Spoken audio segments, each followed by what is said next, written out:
So today we are going to do an unboxing of Realme GT8 Pro.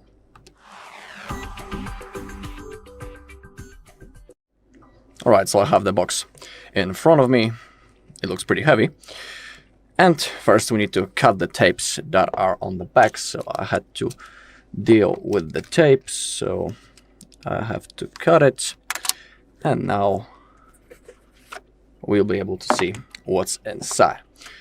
Okay, so we need to pull it up. In here we have our first box. We need to open it up. And in here, I bet we have some accessories. Let's move it on the left side for now. First thing that appears is a USB-A to USB-C cable to charge our phone. For now, also, I will place it next to me, and let's see what we have else. And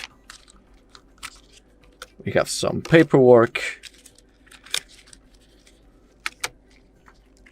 We have the safety guide. Let's take a look.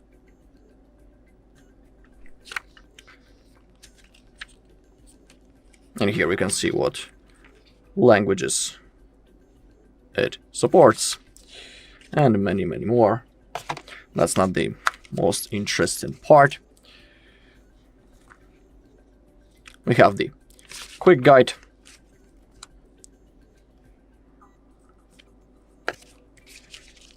and I think that is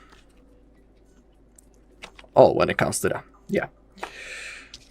So nothing more in here except the case. That's the biggest thing, actually. So we have a pretty cool gray silicone case. It looks pretty solid, and I think that later I will put it on my phone. But just for now, let me place it next to me, and let's go with our phone. Here it is. For now, I'll also place it next to me, and I think that is all. Yeah, this is actually glued to the back of the packaging, so it's impossible to get it out. There is nothing more. As you could see, also let me show you the back of this case. So when it comes to my version, it has 12 gigabytes of the RAM, and the internal storage is 256 gigabytes. I'm sorry. You can see the Snapdragon flagship chipset on our phone. It supports up to 120 watts ultra charge. When it comes to the wireless, we have 50, 2K resolution, up to 144 Hz refresh rate. The maximum brightness is 7000 nits. Same thing with the battery capacity, the same number, 7000 milliampere hours. When it comes to the cameras, they are the Rikos and the 200 megapixel tele camera, and IP69 dust and water resistance. So that's the thing that is written on the packaging. Now let me get out the thing that we are interested in the most. We have our phone. The first impression, it's pretty light, I would say, when it's without the case. Maybe, I'm sure that it will be a little bit, it will weigh a little bit more, but still feels really comfortable to hold it in my hands. The weight of this device is around 216 grams, something like that. When it comes to the front, we have the Gorilla Glass 7i. The frames are made of aluminium. Let me only get it out of the case. All right. You can take a look how it presents. Of course, USB-C cable. In here we have our tray for the SIM cards. I'll open it up in a second. I would say that the first impression is pretty cool. You can see that the camera looks pretty interesting. It's really big, that island. You can take a look how to present. So I would really recommend to have this phone in a case. So you won't, for example, damage your camera by mistake. In here we can reach that we have 200 megapixel camera. But for me, I think that the biggest advantage of this phone is actually its huge battery. Wow, 7,000 milliampere hours is really big value. My device is, just like I was saying, 12 gigabytes of the RAM and 256 gigabytes of internal storage. I'm sorry, but we have higher values from what I'm looking at. We have even 512 gigabytes of internal storage, 16 gigabytes of the RAM, and the biggest internal storage that is possible is 1 terabyte. Of course, with 16 gigabytes of the RAM. All right. Actually, even the color is pretty interesting. It's like purple gray. I don't know how to call it actually. In the camera, it looks a little bit different. It looks more like a purple, but from my perspective, it's more gray. Also, a pretty cool texture of the back. It's like leather. Just to be more precise, it's this silicone polymer, which is actually an eco leather. It feels really cool under the finger. I like the texture. All right, so now let's launch our phone. You could see that it came to me without the charger, so we have to buy it separately. And just like I was saying before, the maximum, the supported charger is 120 watts. Actually, it was written even on the box that it comes without the charger. All right, we have the setup process, so let's go straight quickly through it. Let me quickly go through.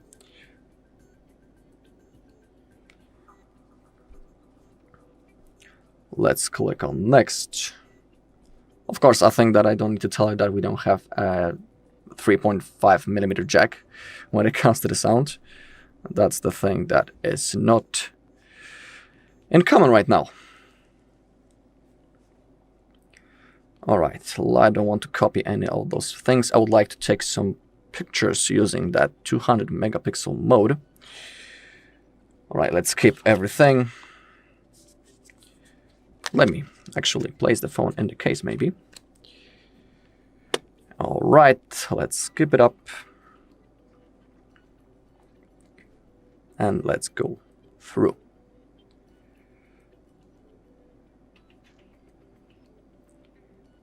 All right, the Google Chrome, that's not actually the big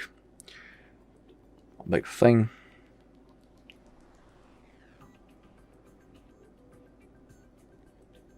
All right, are we ready?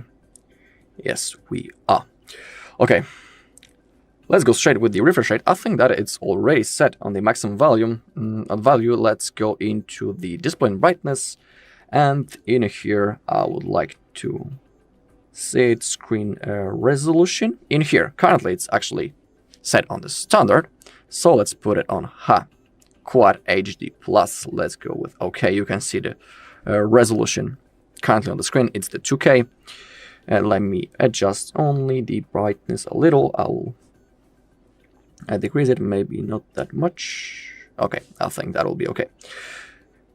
Screen refresh rate. Currently it's the auto select. Let's put it on the high. And just like I was saying, up to 144 Hertz refresh rate. So that is pretty high.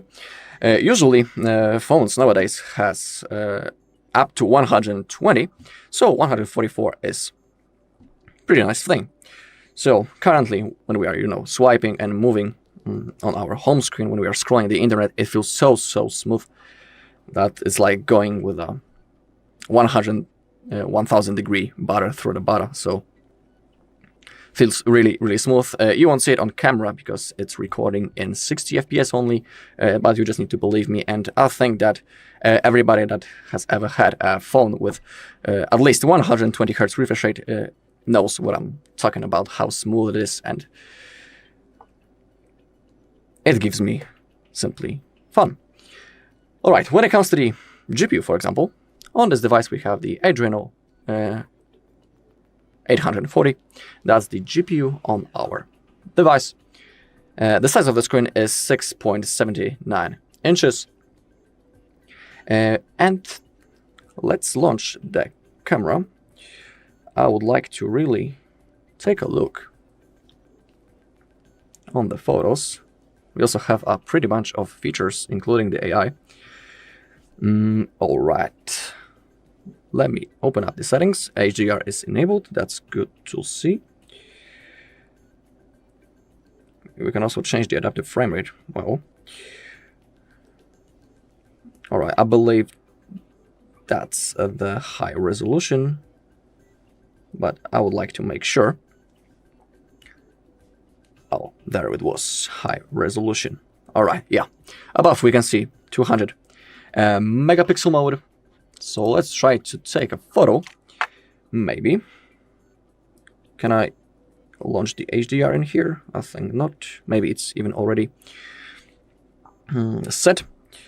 You can also see that when we are using 200 megapixel mode, the maximum zoom, and actually the only zoom level, is 3x. We cannot go lower than that. We cannot go higher than that. The only thing that we can adjust is we can turn on the flashlight and the flash, and we can adjust the exposure when we tap on the screen to gain the focus, and then slide up, down, or up to change the exposure level. So let's try to take a photo using that 200 megapixel mode. Maybe it would be actually better if I would go outside, but I think that we'll handle it.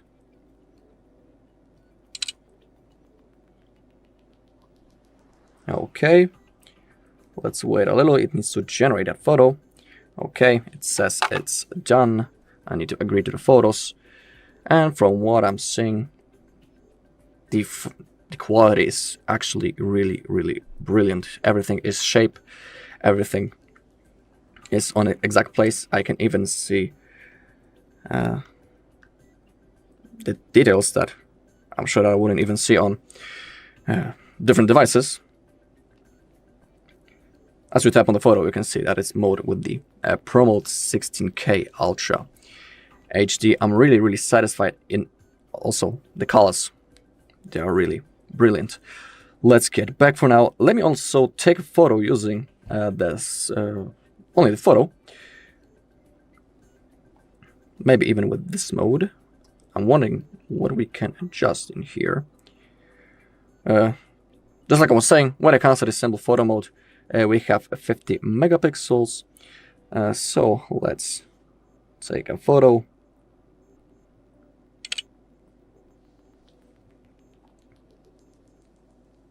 Okay, it didn't gain the focus, so let me tap and do it once again.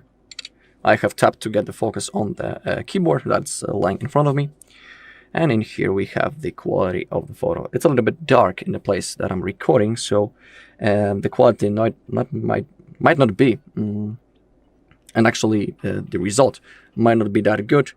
I should have gone outside to take the photo, but still, everything is clear, and we can see everything perfectly. So, for example, when I'm zooming in to the keyboard, we can see every symbol. For example, I know that the O button, the O key, has possibility to increase the brightness. I can see this icon on many devices. Actually, when I would take a photo, there's a huge chance that the whole key would be blurred so much that I wouldn't be able to see anything. I really would like to rotate the photo. Let's also take let's record a quick video using our camera. You can see that when it comes to the main camera, maximum resolution is up to 8K, and Unfortunately, only with 30 FPS, but still 8K is, you know, such a big resolution that I think that I don't need to add anything more. When it comes to the 4K, we have up to 120 FPS. So actually, let's record a video really quick.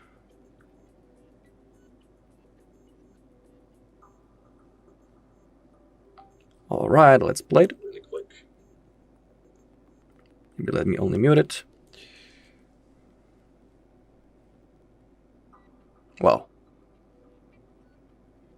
I'm pretty impressed to be sure, to be honest.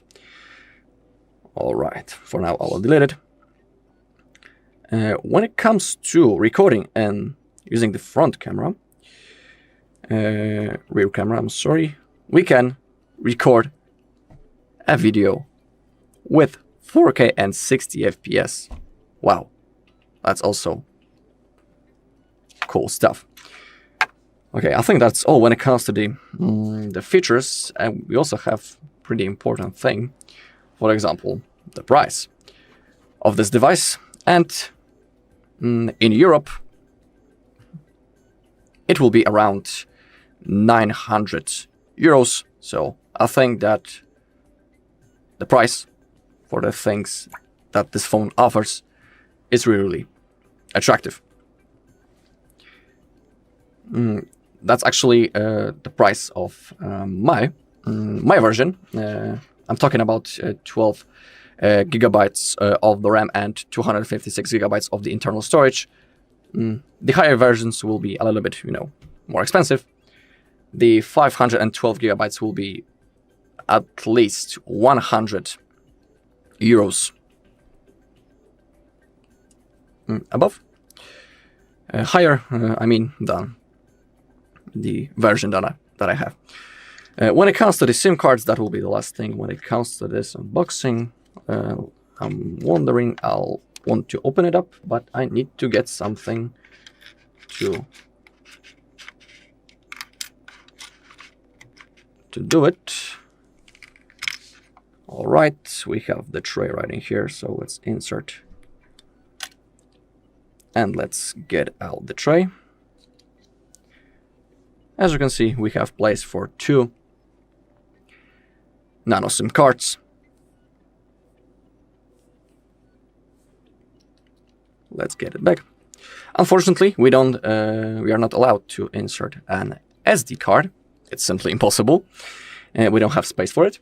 And if you have the European version, actually international version, you can also set up your eSIM. Okay, so my final thoughts are that this device is really, really cool, and I'm pretty impressed. Also, when it comes to the size, it's not that small and it's not that big. So for me, it's like a perfect 6.79 inches is, for me, is a really satisfying value, and the size, I can comfortably grab it in my one hand. It won't fall off. And maybe only that cameras and that island are pretty big. And when I would place my phone flat just like that, you can see that it's bouncing a little because it's actually lying on the camera currently. So what I highly recommend to do is to put it in that case, so we won't, for example, damage our camera by a misclick. So that's how it is. Alright, and that's all in this video. Thank you all for watching. If you found this video helpful, please leave a like, comment, and subscribe. Welcome. In front of me is a Realme GT8 Pro, and today I will show you how you can go through the setup process of this device.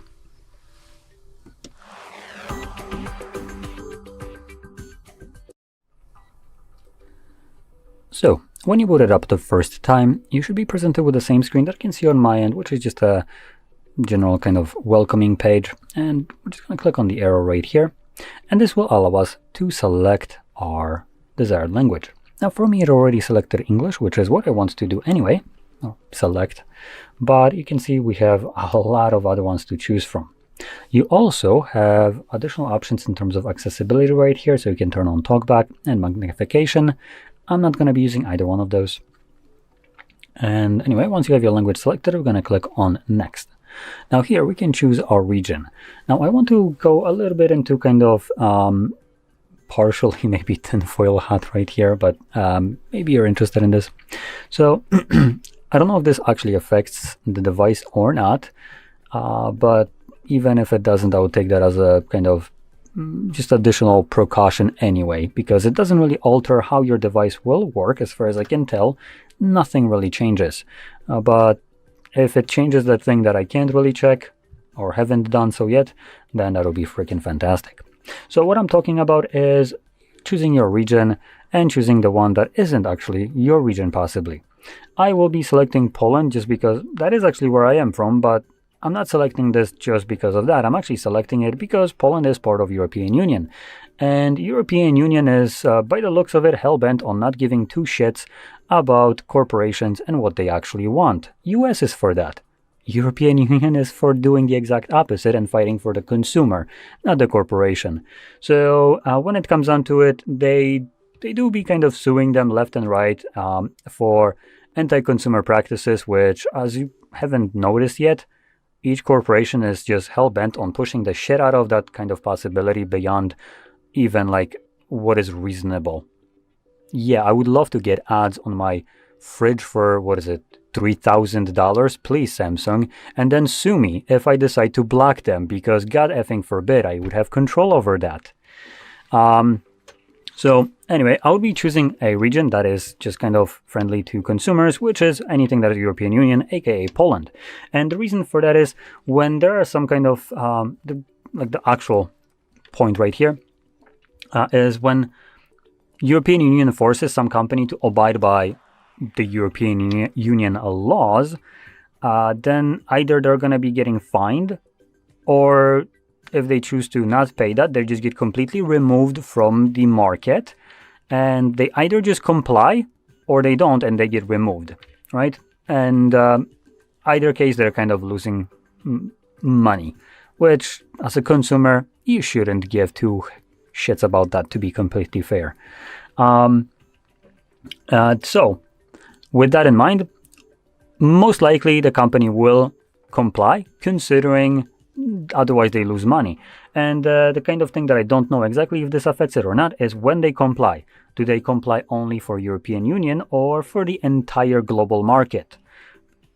Something tells me it's going to be more often or not for just a region. So as an example, if I were in US, I don't expect, for instance, Apple to give me third-party store access, because that basically gives away 30% of their profit. Though now that I remember, that's not actually correct, considering the law got passed and kind of went sideways, so they still can collect revenue, but let's just assume they couldn't. So obviously, I'm pretty sure they would only comply with this in Europe and not in US, as an example. So that's why I prefer choosing something like European Union countries. Additional one, which is a little bit more important in terms of privacy, is, for instance, something like UK. UK tried to force one of the companies to basically give them a back access to the system to every user that is using their that specific system. I don't remember if it was Apple or Android. It doesn't really matter here. But basically the way this would work is you're considered as a criminal till proven innocent. And the government has back access to your device without your permission or knowledge to check anything that they want on your device. Seems like a blatant intrusion of your privacy for no reason, without any kind of court order. So I would be choosing, specifically if I'm in UK, I would be choosing anything other than that, just because I would be literally praying that by choosing other country, this would kind of exclude my phone from falling under that bullshit. And the only reason why we know about this is because the company refused it. But hey, we don't know if they agreed later on, because they would be forced to not disclose that information. So good riddance. Under any circumstance, I don't recommend checking that you're in UK. Let's be honest. Freedom of speech is best when it actually is considered to be free. And UK definitely isn't that. God forbid you call a politician a faggot, which most of them are. Anyway, so let's select Poland after the long, elaborate rant. There we go, rant. And here we have, next on the page, legal information. We have user agreement, privacy policy, and data security. Well, that's rich. Anyway, you can tap on the view details for each one of those to read exactly what you are agreeing to. For some reason, the data security doesn't have the details option. You don't get to know what they're doing with your security of data right here, other than data encryption is enabled by default on the device. You can erase all data by resetting two-factor settings. Yet no mention of what I talked about before, which is back access to your device, which would basically mean that your data isn't actually secure. Just because it's encrypted and someone has the key doesn't make it secure. So, disregard this. This is just a middle finger to you and something that kind of, points you the other way, like, oh, look at this shiny little object. Don't question that. So, this is basically fluff right here. It means nothing. Data or the user agreement and privacy policy, let's be honest, none of us ever read a single word of it. So to use your device, you still need to agree to them, even if you don't like it. So it doesn't really matter what it says in there. Next, we have set up using another device. So if you have another phone, for instance, like I have one right here, let's close this up.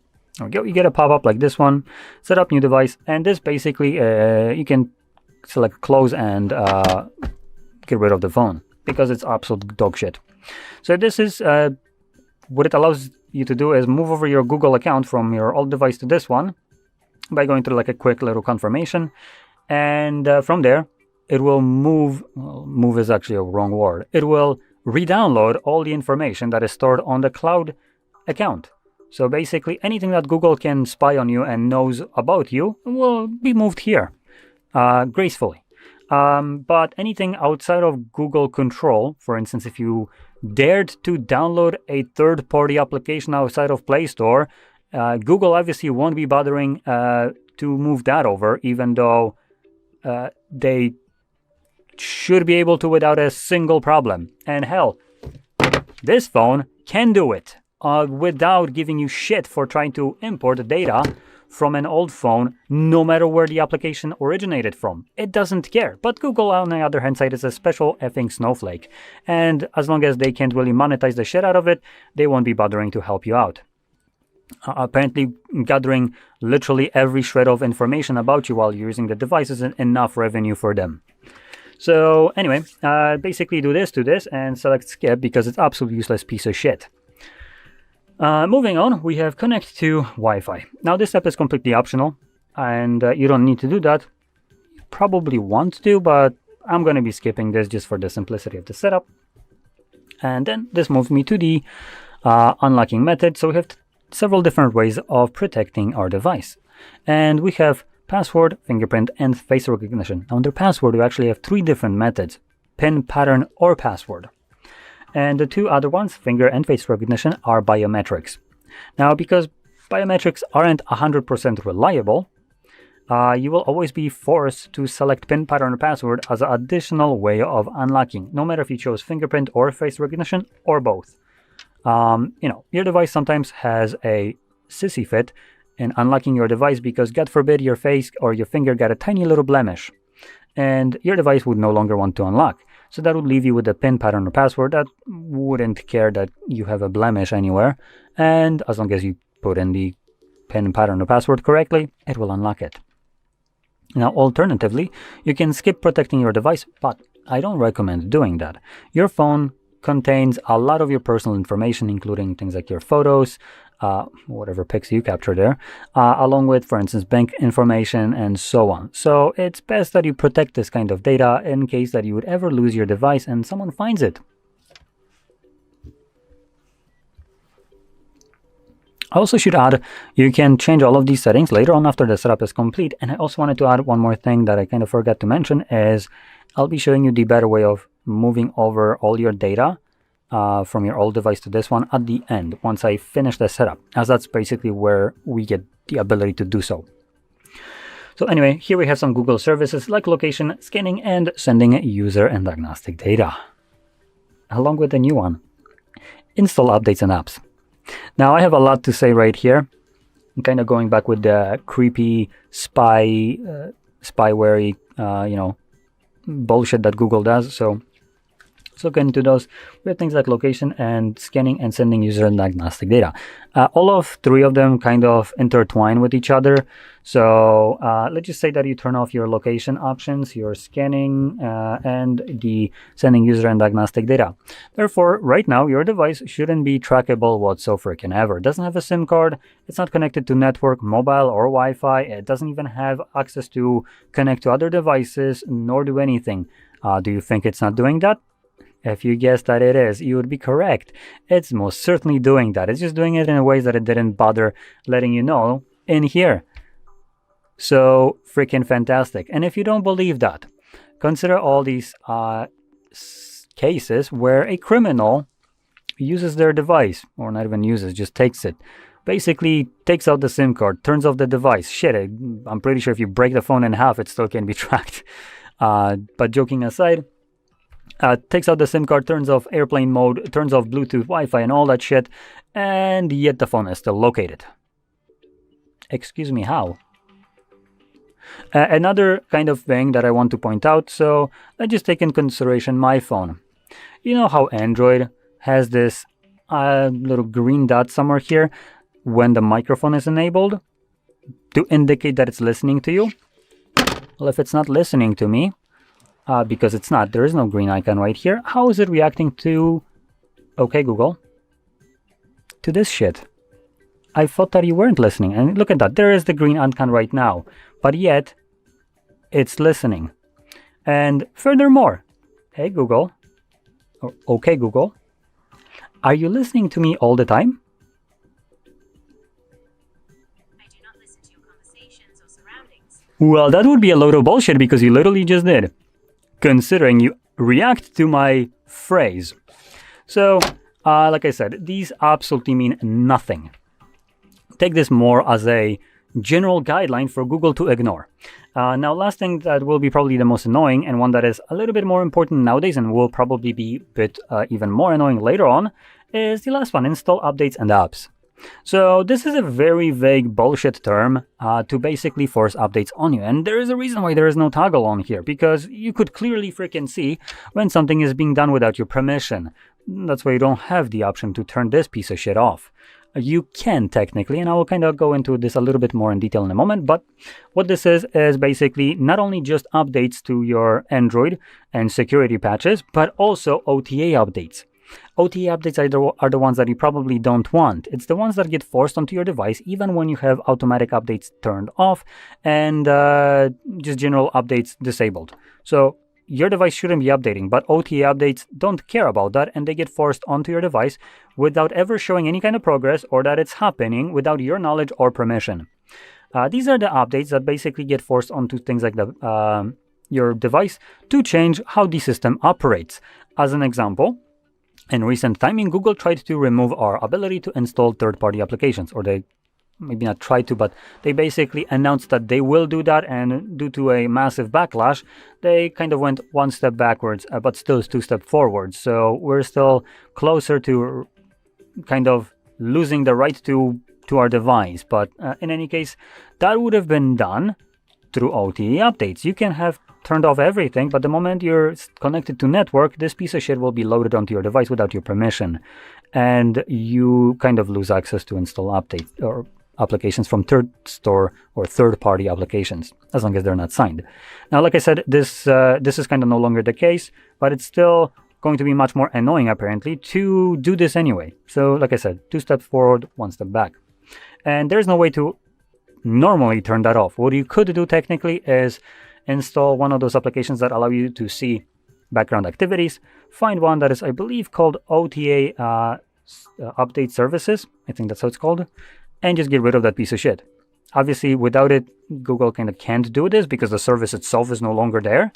But that would also open up your device to vulnerabilities, because any kind of vulnerability that will be discovered will not be then patched with a security update, as you would no longer be getting those. But if your device is past its kind of life cycle, maybe something like Huawei Mate 20 Pro would be already, the changes will be loaded, but not the security updates. So you can get rid of that trash because it's not like you're going to be getting any new updates, but you will be getting the changes that aren't beneficial to you.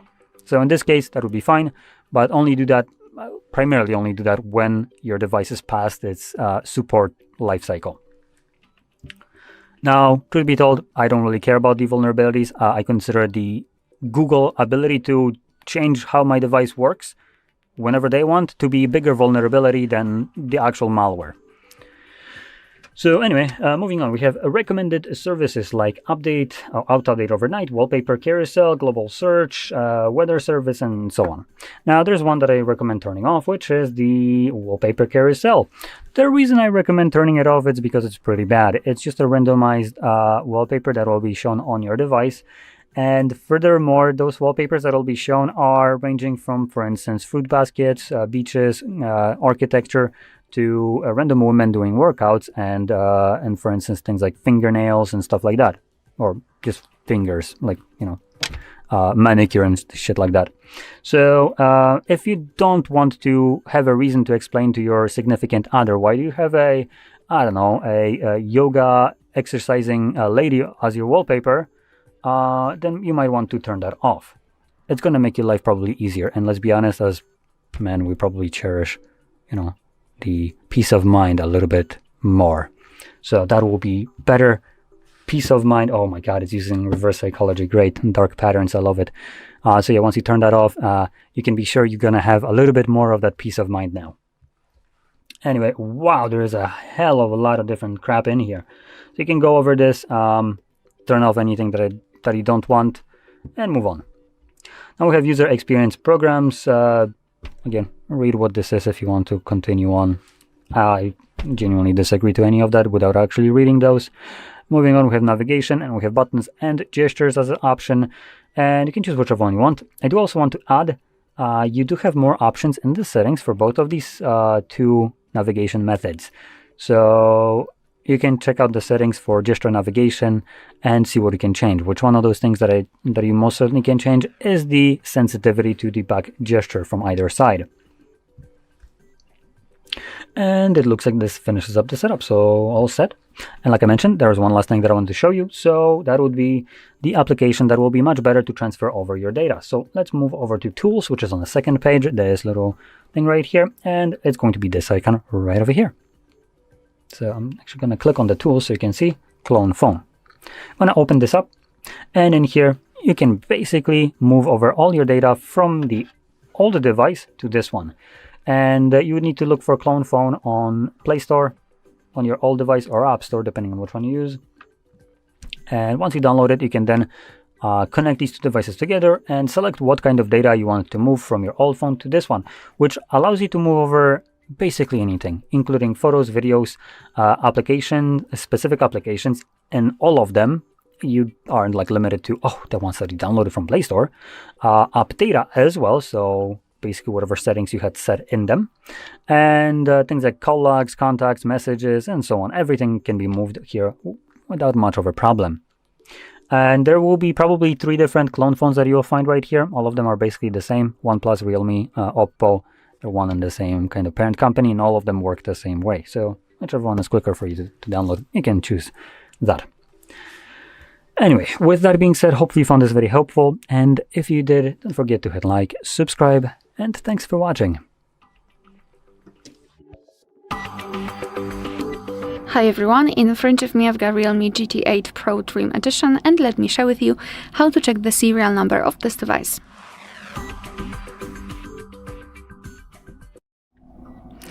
So let's start with a quick code. We have to open the dialer, tap on the keypad, and enter the code, which is *##06#. And as you can see at the bottom of this pop-out window, we've got the serial number of this device. So let's tap on OK. And now another way through the settings. So let's open the settings. Here we have to scroll all the way down to find About Device, and scroll down again to find Status. And as you can see right here, we've got the serial number of this device. Alright, so that will be all. Thank you so much for watching. Please hit the subscribe button and leave the thumbs up. Hi everyone, in front of me I've got Realme GT8 Pro Dream Edition, and let me share with you how to reset camera preferences on this device.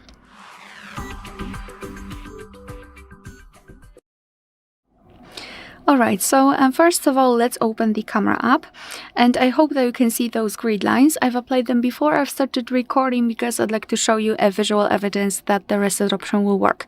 So they should disappear after resetting.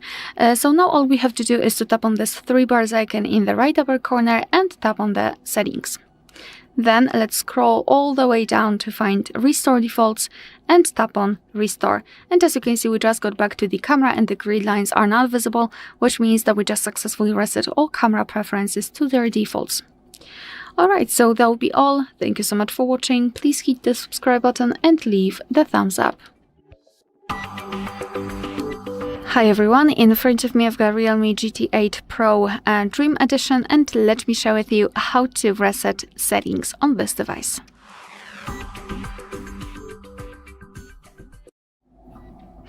So let's start with opening the settings, and here we have to scroll and find System and Update. Then let's tap on Backup and Reset, and here tap on Reset Phone. As you can see right here, we've got the option we're looking for, so reset all settings. So let's simply tap on it. Here we have to confirm it with our screen lock and tap on reset. Here we've got the information that this operation cannot be undone, so be aware about that, and simply tap on reset. And now we have to wait until this process will be finished. Alright, so that will be all. Thank you so much for watching. Please hit the subscribe button and leave the thumbs up. Hi everyone, in front of me I've got Realme GT8 Pro Dream Edition, and let me share with you how to change the screen timeout on this device.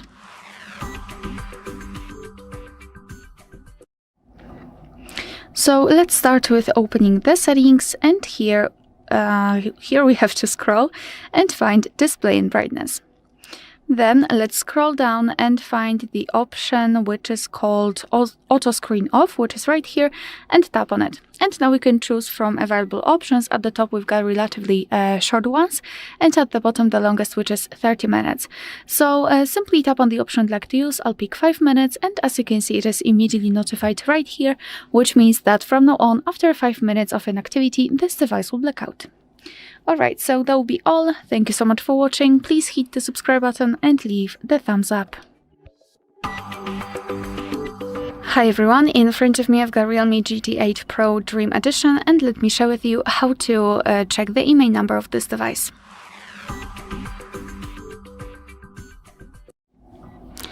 So let's start with the dialer. So let's tap on it, tap on the keypad and enter a short code which is *06#.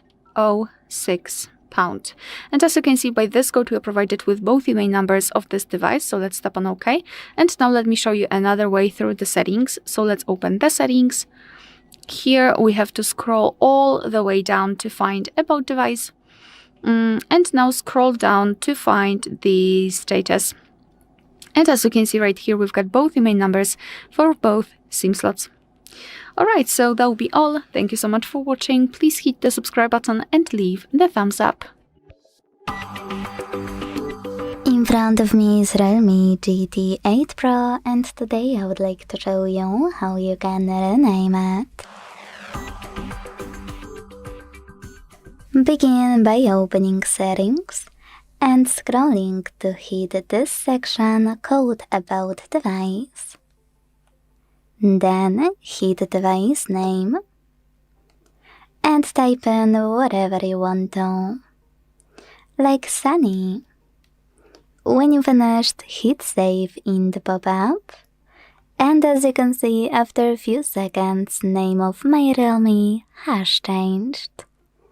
Thanks so much for watching. If you enjoyed this video, leave a like, comment, and subscribe. Bye! Hi everyone, in front of me I've got Realme GT8 Pro and Dream Edition, and let me share with you how to check for the software updates on this device.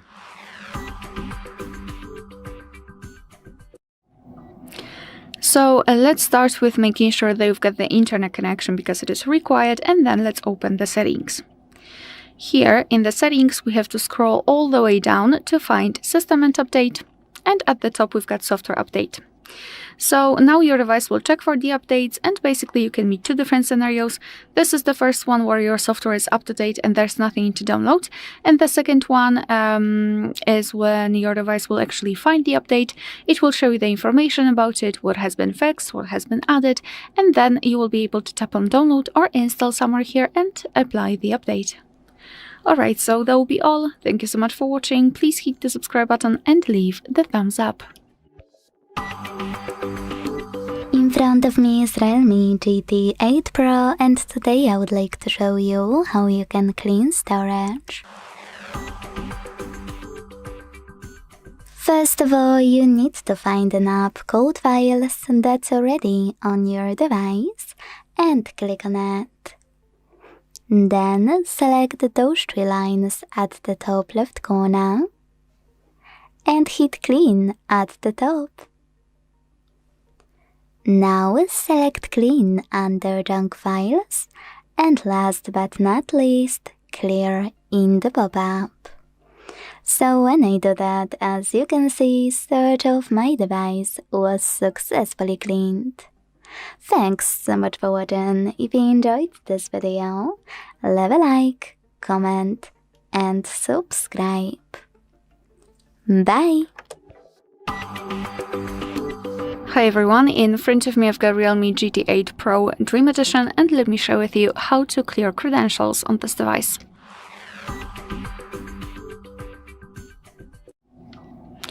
So let's begin with opening the settings, and here we have to scroll and find Security and Privacy. Then let's scroll all the way down to find More Security and Privacy, and scroll down again to find Credential Storage.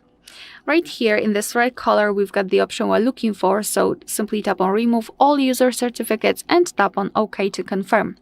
We have to also enter our screen lock to confirm everything. And as you can see, not only we've got this information, but also this option is inactive, which means that we just successfully removed all saved certificates. Alright, so that will be all. Thank you so much for watching. Please hit the subscribe button and leave the thumbs up. In front of me is Realme GT8 Pro, and today I would like to show you how you can turn on or turn off auto rotation. All you need to do is go into Tap menu by swiping down from the top right corner of your screen, and then look for Auto Rotate shortcut. When you find it, click on it. As you can see, mine is here, so when I click, my shortcut turns white and icon inside it turns red. That means that auto rotation is now enabled. To disable it, click on the same shortcut again until it's gray with a white icon. Thanks so much for watching. If you enjoyed this video, leave a like, comment, and subscribe. Bye! In front of me is Realme GT8 Pro, and today I would like to show you where you can locate all text correction options. First of all, go into Settings and scroll all the way down to select this section called System and Update. Now tap on Input Method, Manage Keyboards, and finally Gboard. When you're ready, select Corrections and Suggestions, and finally, using all of those switchers next to all of those features, switch them off or turn them on. Thanks so much for watching. If you enjoyed this video, don't forget to leave a like, comment, and subscribe. Bye! Hi everyone, in front of me I've got Realme GT8 Pro Dream Edition, and let me share with you how to change video resolution on this device.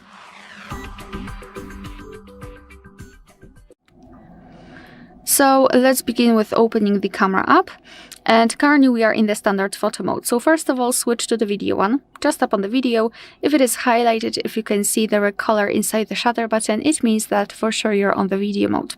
Now we can take a look at this option bar at the top, and on the second position from the right, we've got the resolution. So let's simply tap on it, and here we've got different resolutions. So right now we've got 1080p option applied. This option is highlighted, but we can set it for 4K, 8K, and 720p. So just tap on the option which you'd like to use. I'll pick 8K. As you can see, it is immediately highlighted. It is also visible on the option bar, and it means that from now on our device will record videos in chosen resolution. Alright, so that will be all. Thank you so much for watching. Please hit the subscribe button and leave the thumbs up. Hi everyone, in front of me I've got a Realme GT8 Pro Dream Edition, and let me share with you how to reset network preferences on this device.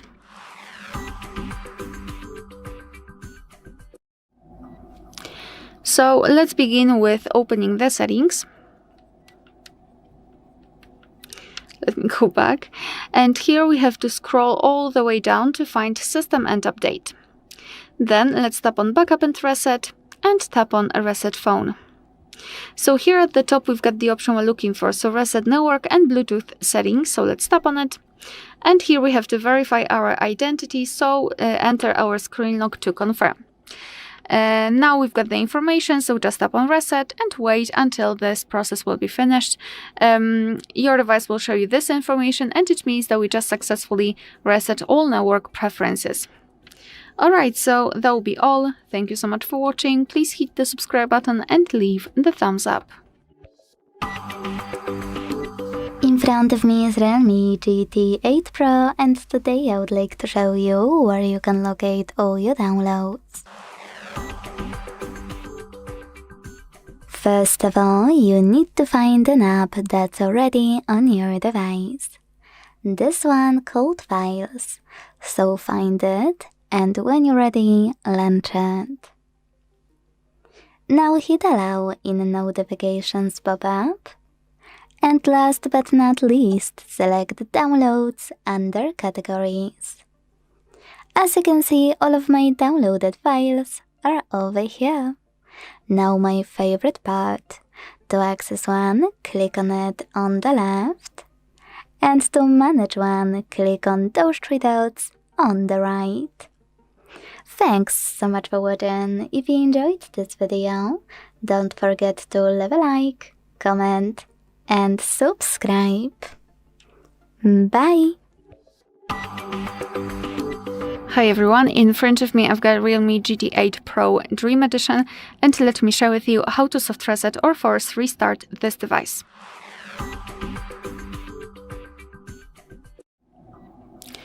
So this operation will be useful if for some reason your device stopped working properly and it does not respond to your touches. So you can try to soft reset it or force restart just by pressing the power button and volume up button together and wait until you see the black screen and then the developer's logo. So let me try to do it. Let me press both of those buttons, and now we have to keep pressing them until we will see the black screen and then the developer's logo. So keep pressing the buttons. Okay, we've got the black screen, which is a really good sign, so keep pressing. Now I felt the vibration, we've got the developer's logo, which means that we can release the fingers, and now simply wait until our device will be automatically powered on again. Alright, so that will be all. Thank you so much for watching. Please hit the subscribe button and leave the thumbs up.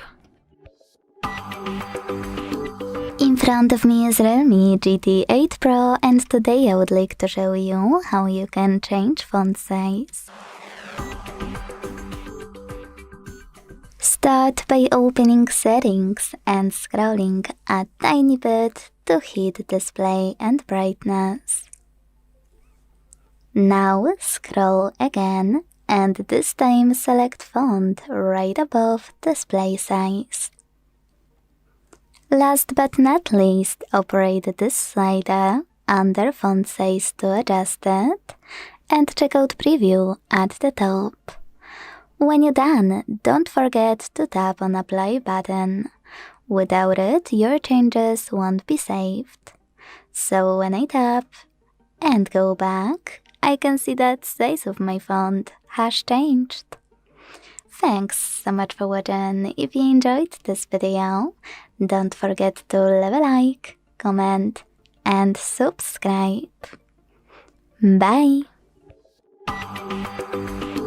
In front of me is Realme GT8 Pro, and today I would like to show you how you can edit password in Passwords Manager. Begin by opening Settings and scrolling down to click on System and Update. Then select Input Method and hit Autofill for Google. Now it's time to hit Google Password Manager and select any password you wanna edit. Enter your screen lock, hit Edit button and change whatever you want to. When you finished, hit Save at the top right corner. Thanks so much for watching. If you enjoyed this video, leave a like, comment, and subscribe. Bye! In front of me is Realme GT8 Pro, and today I would like to show you how you can resize icons.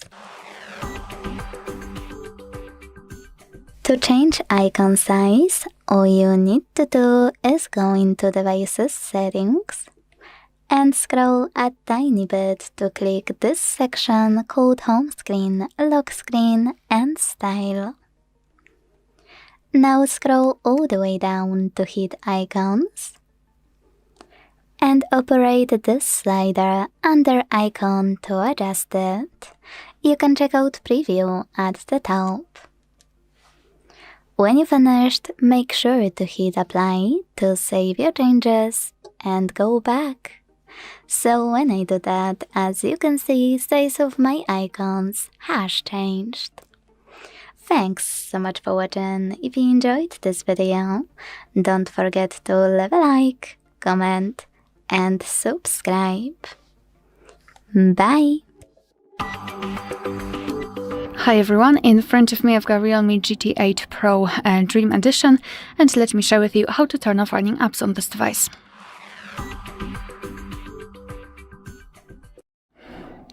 So first of all, we have to open the recents, and if you've got the 3-button navigation, simply tap on the button with a square icon. And if you've got gestures, swipe your finger from the bottom to the center of your device and hold your finger somewhere here, like that. And here we've got the recents. Now all you have to do is to simply tap on Close, and your device will close all running apps. However, if you wish to be sure that a certain app was closed in the background, was removed from the background, let's say, all you have to do is to find it, tap on it and hold it. So in my case, the Google Play Store, tap on More Features and tap on App Info. And here, right in the middle, we've got the option for stop. So simply tap on it, tap on for stop again, and now you can be sure that your device simply stopped the app which was running in the background. Alright, so that will be all. Thank you so much for watching. Please hit the subscribe button and leave the thumbs up. In front of me is Realme GT8 Pro, and today I would like to show you how you can turn on or turn off auto brightness. All you need to do is go into Devices Settings and scroll a tiny bit to hit Display and Brightness available here. Now scroll down a tiny bit more till you reach this switcher next to Auto Brightness, right under Brightness slider. This way you can quickly switch it on or turn it off. Quick tip: if you do decide to enable it, scroll down a tiny bit more and then adjust lowest allowed brightness thanks to this slider. Thanks so much for watching. If you enjoyed this video, leave a like, comment, and subscribe. Bye! In front of me is Realme GT8 Pro, and today I would like to show you how you can check a password in Passwords Manager. Start by opening Settings and scrolling all the way down to hit System and Update. Then click on Input Method. And finally, Autofill for Google. Now it's time to select Google Password Manager and tap on any password you wanna check. Enter your screen lock. And last but not least, use this eye icon next to your password to make it visible. And quick tip, if your password is too long, just hit Edit and tap on eye icon here. Thanks so much for watching. If you enjoyed this video, leave a like, comment and subscribe. Bye! In front of me is Realme GT8 Pro, and today I would like to show you how you can turn on or turn off location. All you need to do is go into Tap menu by swiping down from the top right corner of your screen, like that. Now look for Location shortcut, and when you find it, click on it. As you can see, mine is white, which means that location is on, but you can always switch it off by clicking on the same shortcut again.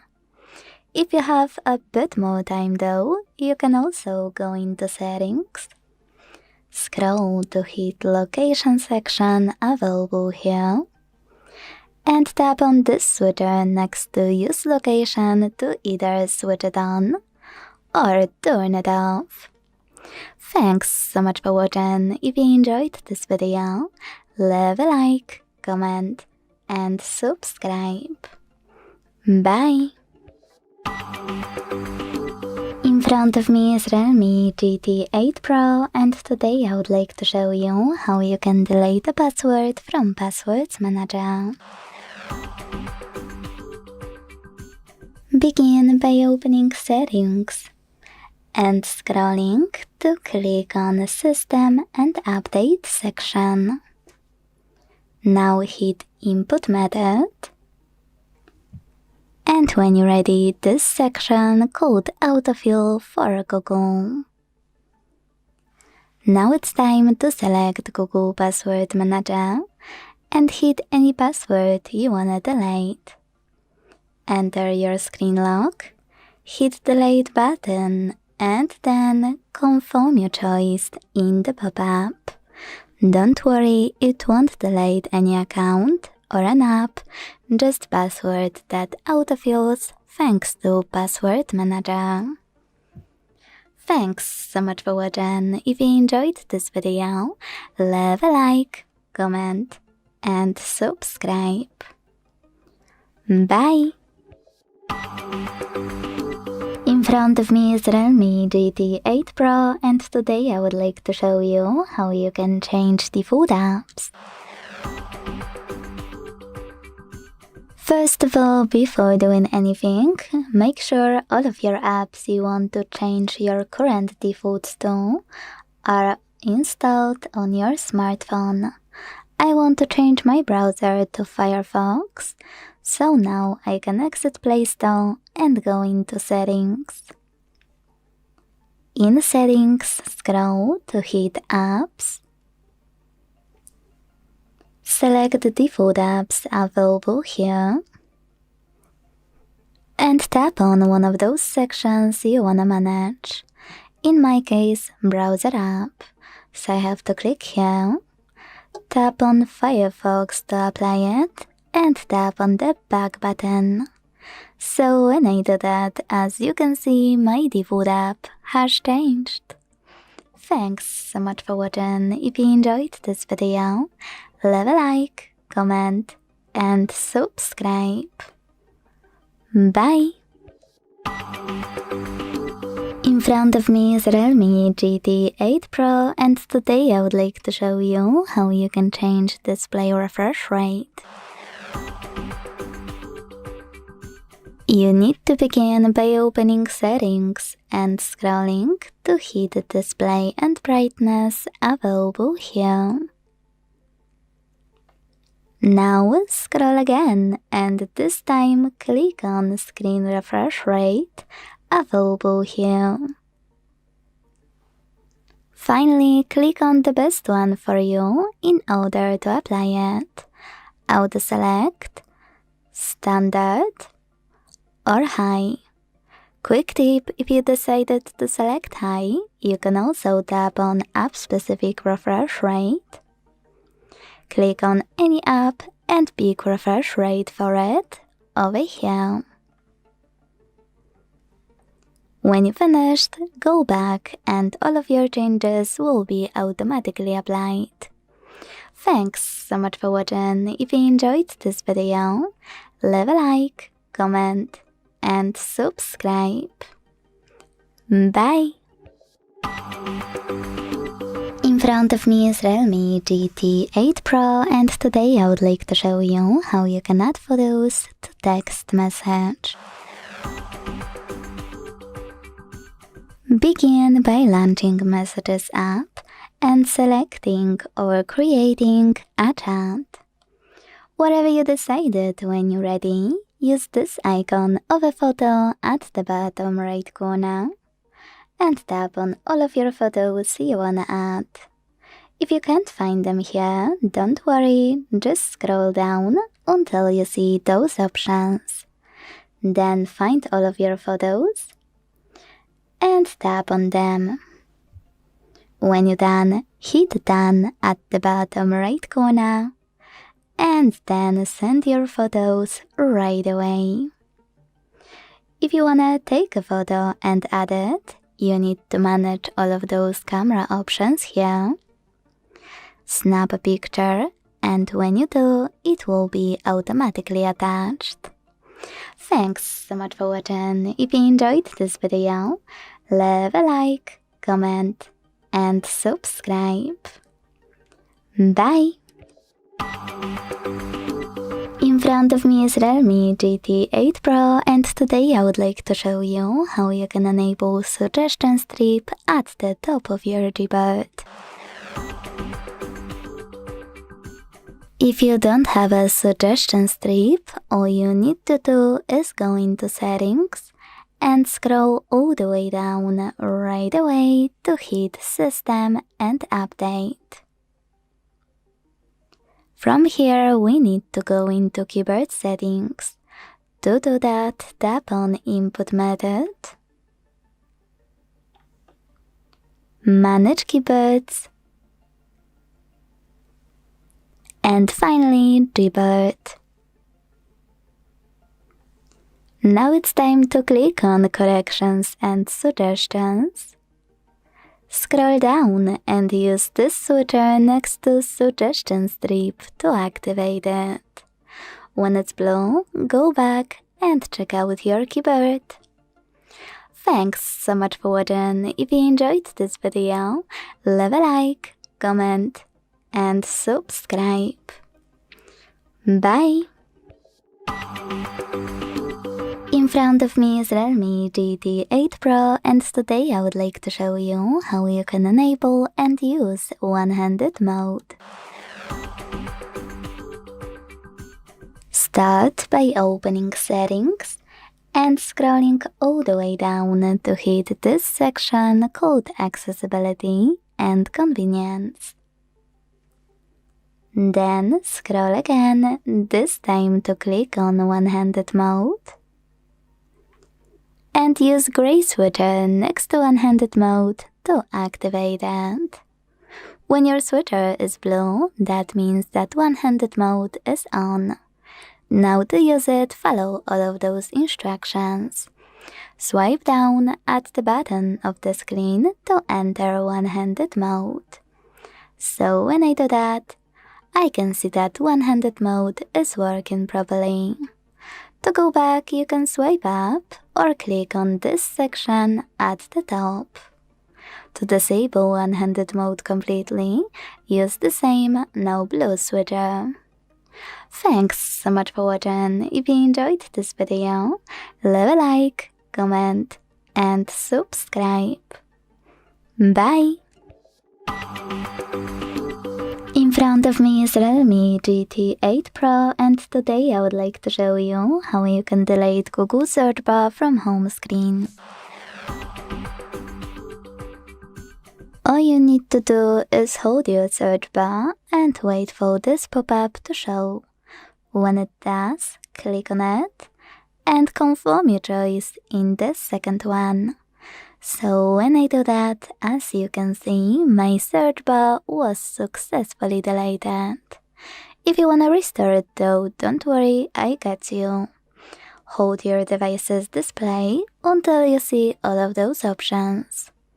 When you do, hit widgets at the bottom left corner. Then click on G on the right. Select Google. Swipe to the left. And hit Add under search bar. Now you can hold it, move it around, and place it wherever you want to. Thanks so much for watching. If you enjoyed this video, leave a like, comment and subscribe. Bye! Hi everyone, in front of me I've got Realme GT8 Pro Dream Edition, and let me share with you how to clear the browser on this device.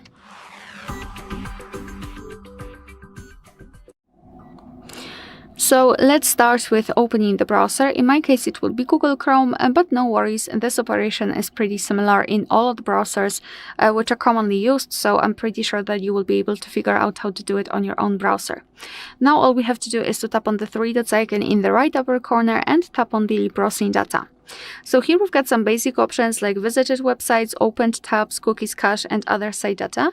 Here we can change the time range from last 15 minutes to, for example, last 4 weeks or even all time. So just tap on the option to apply it and then tap on delete data.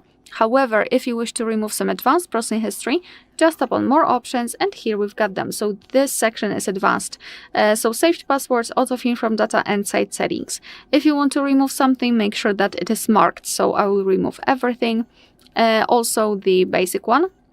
We can also change the time range from last 15 minutes again to, for example, all time, completely up to you, and then tap on delete data. And as you can see, we just got back here, we've got the information, which means that we just successfully removed browsing history. Alright, so that will be all. Thank you so much for watching. Please hit the subscribe button and leave the thumbs up. Hi everyone, in front of me I've got Realme GT8 Pro Dream Edition, and let me share with you how to show battery percentage on the status bar in this device.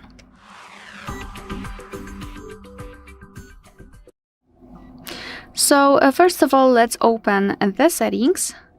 Let me go back. And here we have to scroll and find notifications and quick settings. Then let's tap on status bar. And as you can see here, we've got the battery style and battery percentage. And what is quite interesting here is that the amount of the options connected with the battery percentage strongly depends on the specific battery style. So for example, right now we've got the horizontal one, and we can tap on battery percentage. We've got 3 different options of how we would like to show it. So either inside the battery icon, outside the battery icon, or do not show it at all. However, if we will have, for example, the vertical one, all we can do with battery percentage is to either show it or hide it. We can show it only next to the battery icon. And the same situation with the loop option or do not show. We will show only the battery percentage. So basically this is how it works. You can either apply the battery percentage by using the switcher, or in case of horizontal style, you can simply choose it from the list just by tapping on the specific option. Alright, so that will be all. Thank you so much for watching. Please hit the subscribe button and leave the thumbs up. Hi everyone, in front of me I've got Realme GT8 Pro Dream Edition, and let me share with you how to change the ringtone on this device.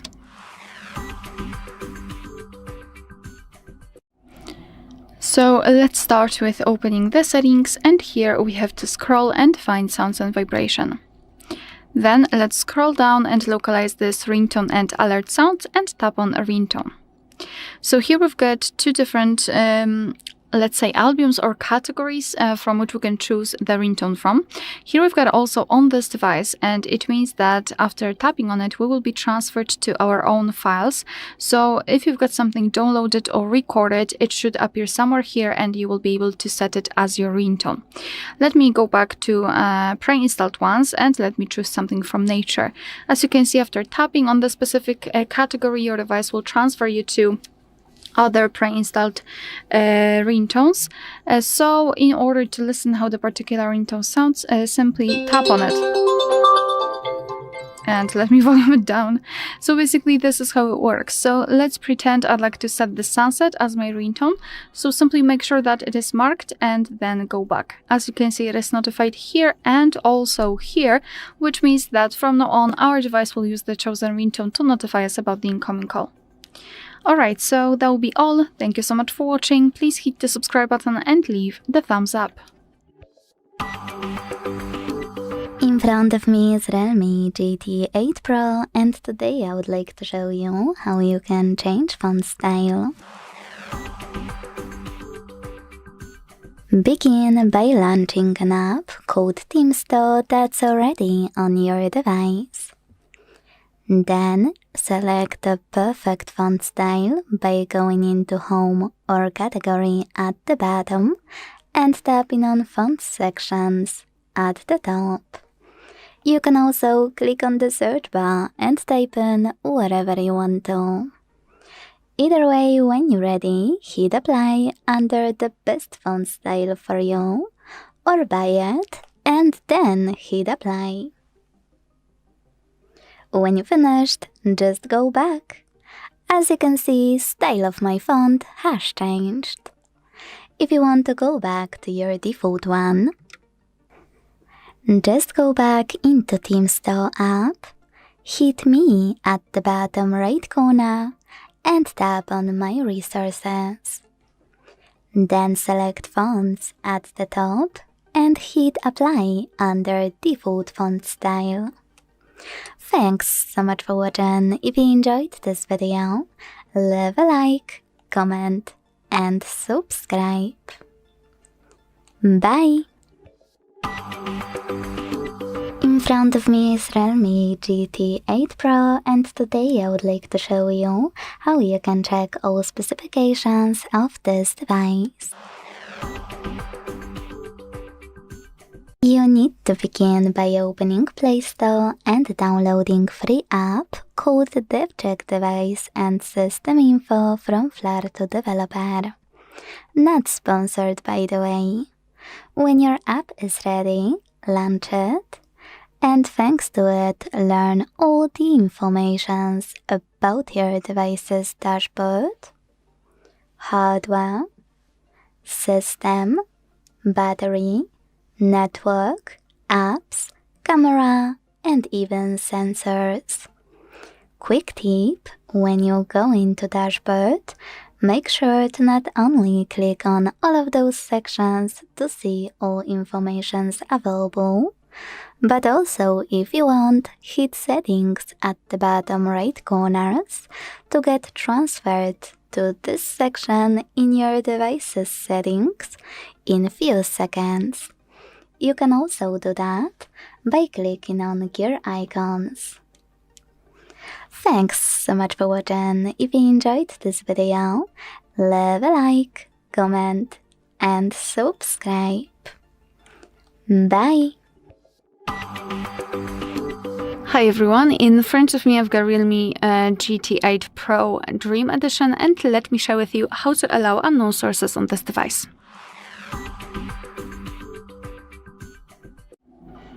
So let's begin with opening the settings, and here we have to scroll down to find security and privacy. Then let's scroll down again and localize more security and privacy. and scroll down again to find installation sources. So here we've got the list of apps which are allowed or not allowed to install some content, and of course we can change it. So for example, let's pretend that I'd like to download the app from Chrome, so from the browser. Just find it in the list and tap on the switcher. Your device will ask you if you really want to do it. You have to know that you're doing it on your own responsibility because third-party apps aren't verified by the developer. So you may put your data and actually whole device at risk. So remember about that and choose the apps wisely. Of course, simply tap on allowed if you're ready, and now the Chrome is turned on, which means that we can download the app from this source. And of course it works the same with all other apps. You can always remove previously granted permissions just by tapping on the switcher again. Alright, so that will be all. Thank you so much for watching. Please hit the subscribe button and leave the thumbs up.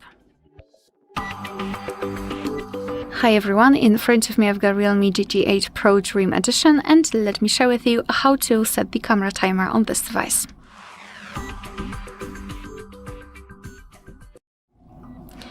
So let's start with opening the camera app, and currently we are in the standard photo mode, so we can open the settings.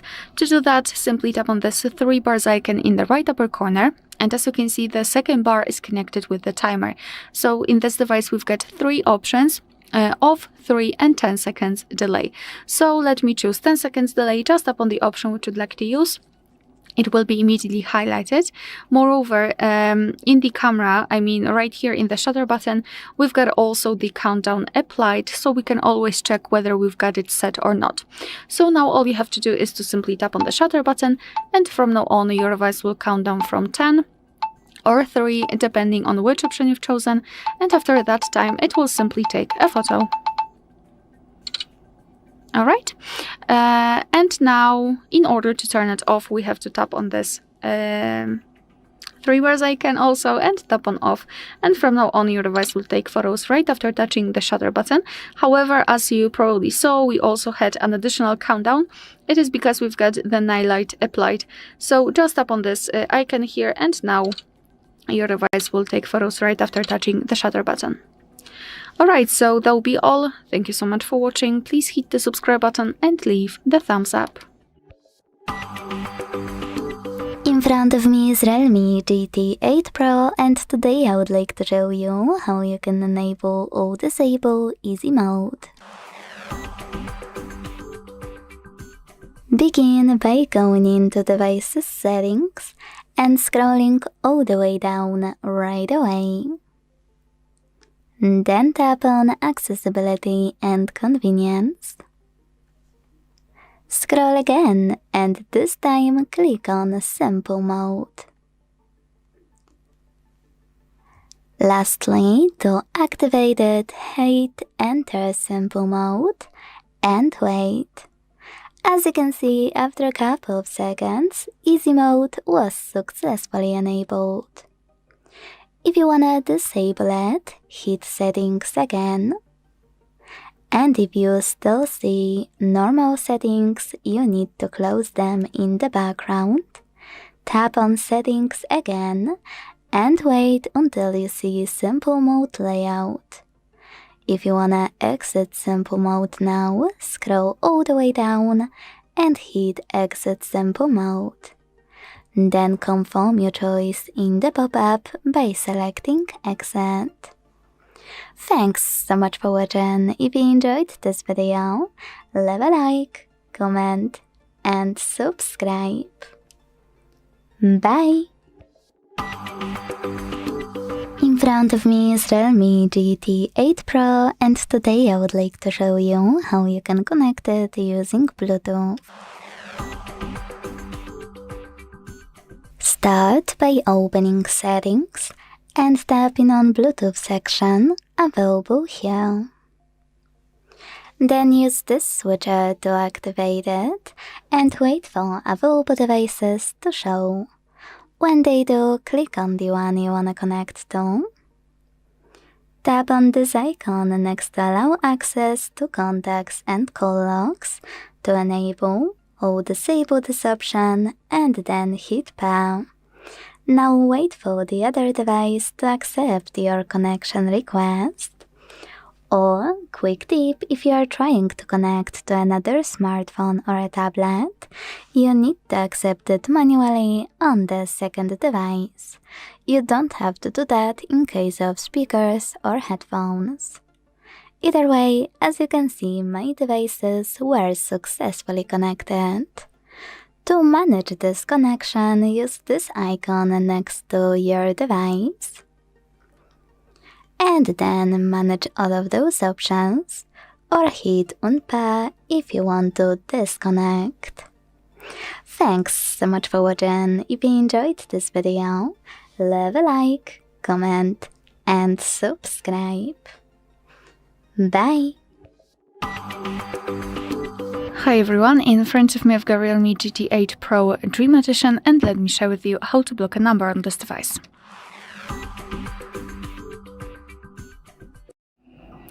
So let's start with opening the dialer and go to your contact list.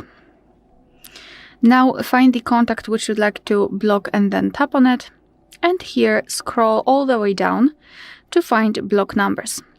Now your device is informing you that you will no longer receive any incoming calls or text messages from this number, so just tap on block. And as you can see right here, we've got this characteristic icon, which means that we just successfully blocked the number. Of course, you can unblock it the same way, but let me leave it like this.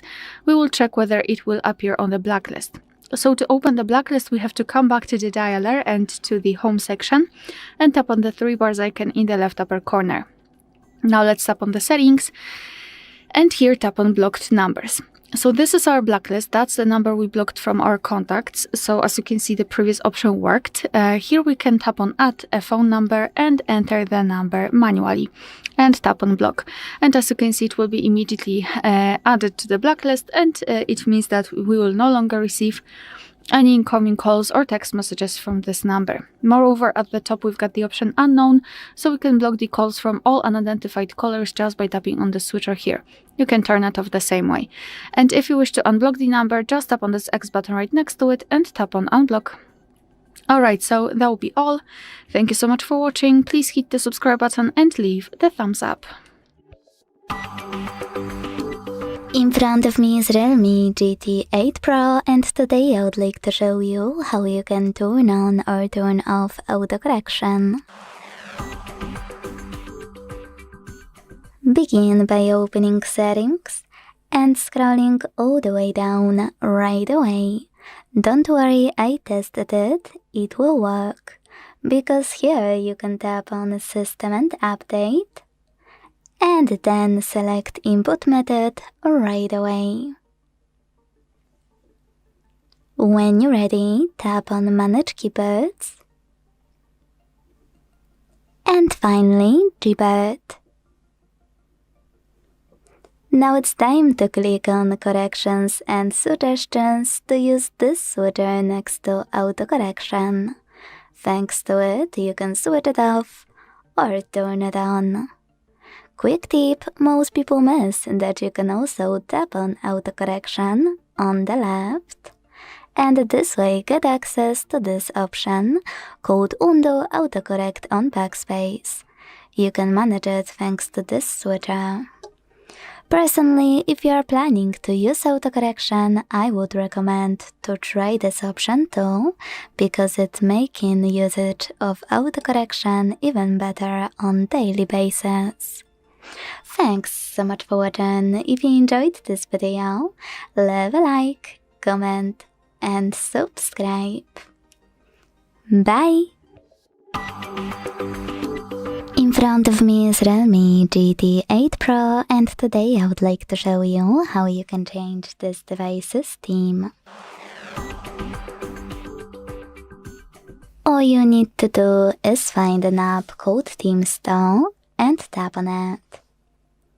Then go through all of those sections like Home and Category to find the perfect theme for you by hitting Themes at the top, or tap on the search bar and type in whatever you want to. When you find the perfect theme, you can either buy it or tap on Apply right away if it's a free one. Then wait. And as you can see, after a few seconds, my theme was successfully applied.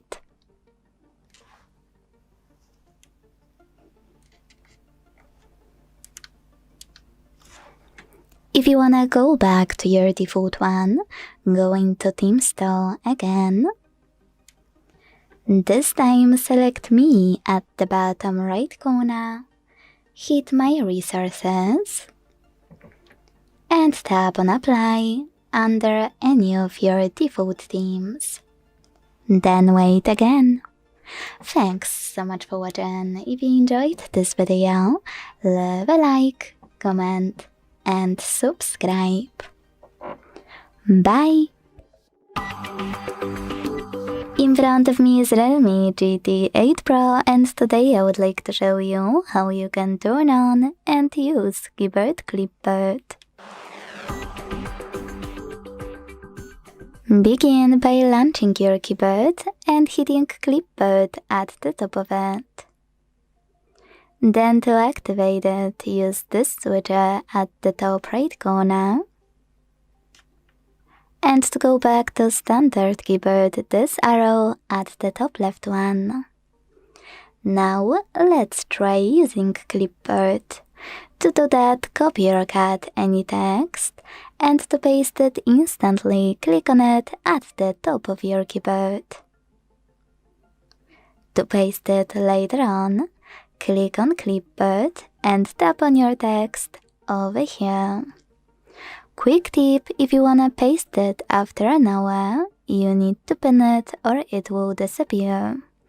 To do that, just hold it and use pin icon in the pop-up. You can unpin it the same way. If you wanna delete it, you need to swipe it to the right, swipe it to the left, or hold it and use the bin button. Lastly, to disable Clipboard completely, use the same switcher as before. Thanks so much for watching. If you enjoyed this video, leave a like, comment, and subscribe. Bye! Hi everyone, in front of me I've got Realme GT8 Pro and Dream Edition, and let me share with you how to change the system language on this device.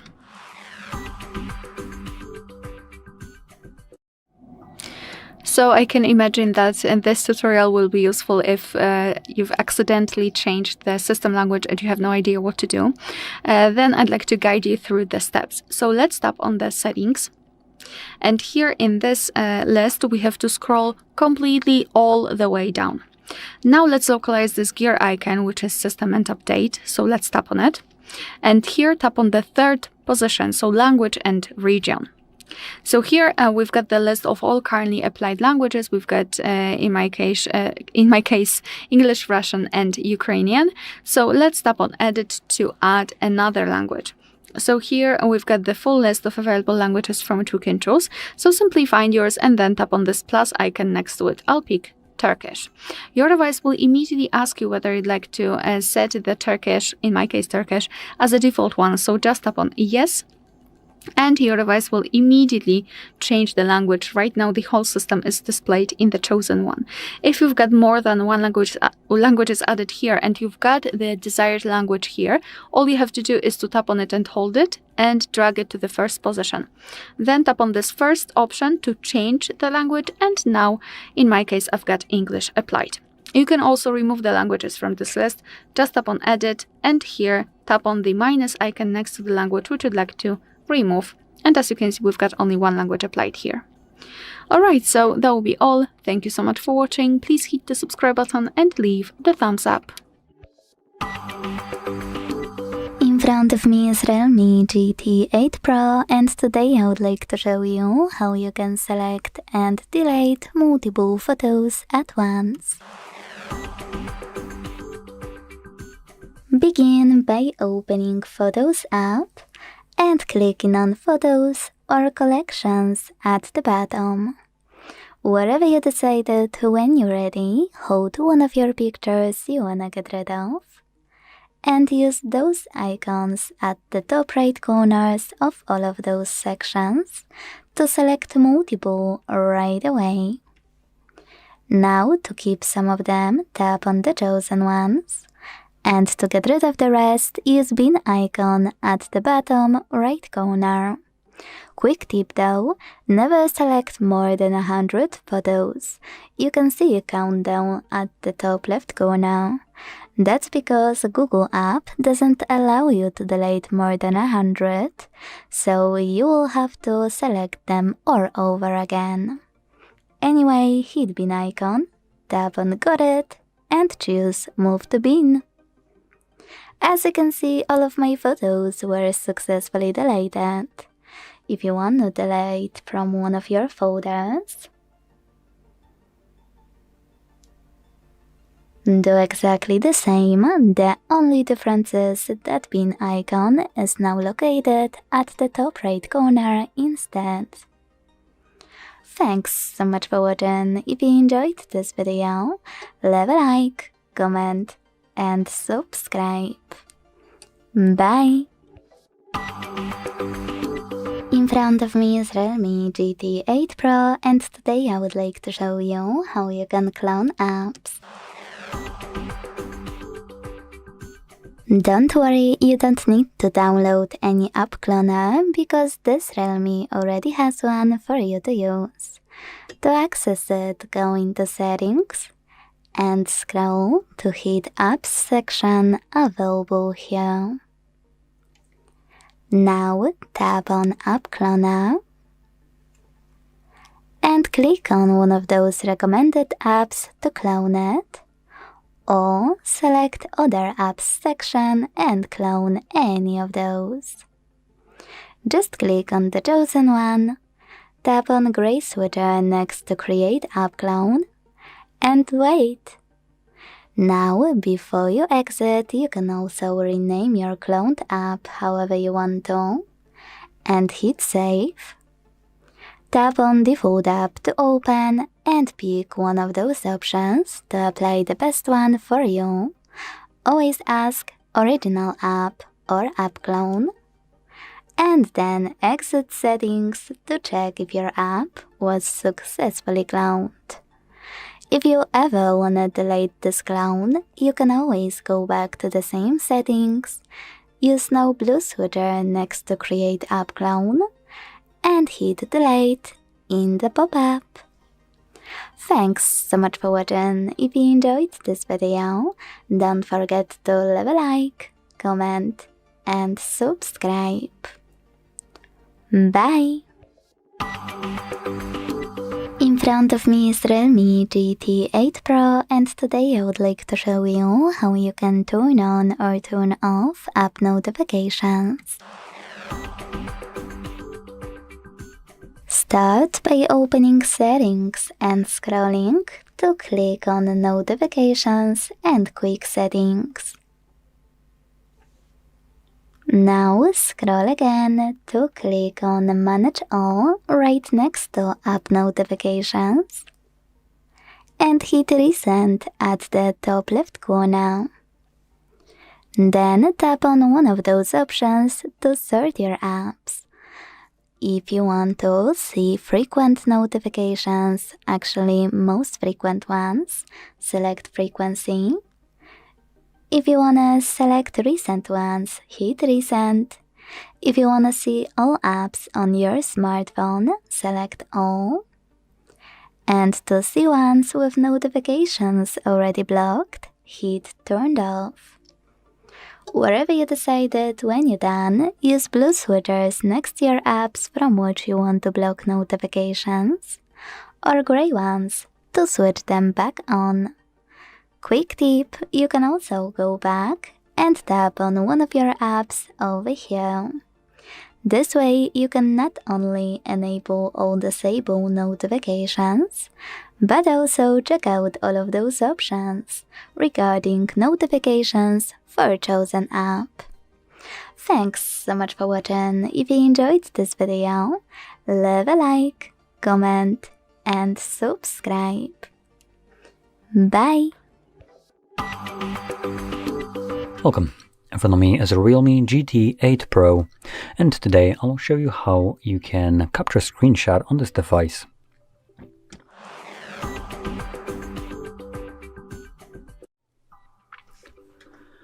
So, to get started, you will want to open up the content that you wish to capture, which for me that will be the home screen that is already open and visible. Once your content is open and visible on your screen, all you will need to do is press the power button and volume down at the same time. Get the sound along with the pop-up, and first time around you get this quick message letting you know that you can also capture screenshots using a 3-finger swipe down or a couple different versions of the 3-finger gestures. So you can see they're all shown here on a couple different pages. So that's one way, and I'm just going to capture just a single screenshot, normal one, full screen like this, just to showcase this. You can see we have scroll and share options visible right here. If you want to actually utilize them, you can click on them.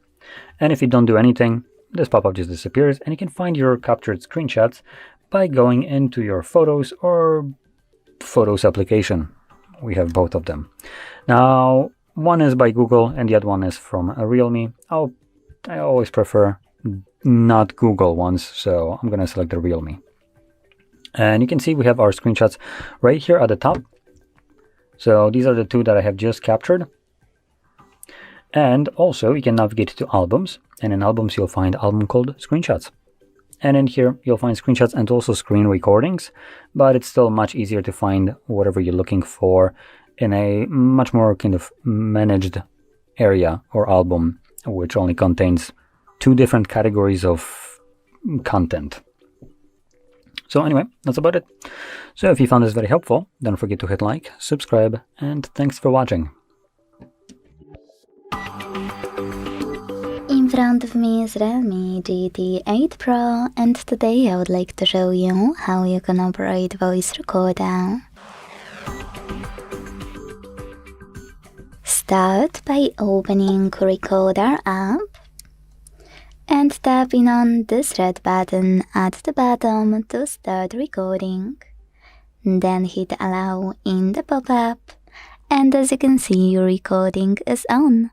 To pause it or unpause it, click on this right button. To add a bookmark, click on the left one, and to end it and save it on the middle one. Now to listen to it, click on it. If you wish, tap on transcribe over here, and then make sure to click on those 3 dots at the top right corner. Most people miss that here you can check out all of those options, like trim audio, then trim it, hit remove or trim, whatever you wanna do, and tap on save at the top right corner to create a copy of your recording that's edited. Select Save. You can also edit your recordings from the list by holding the one you wanna manage and operating all of those options at the bottom, like rename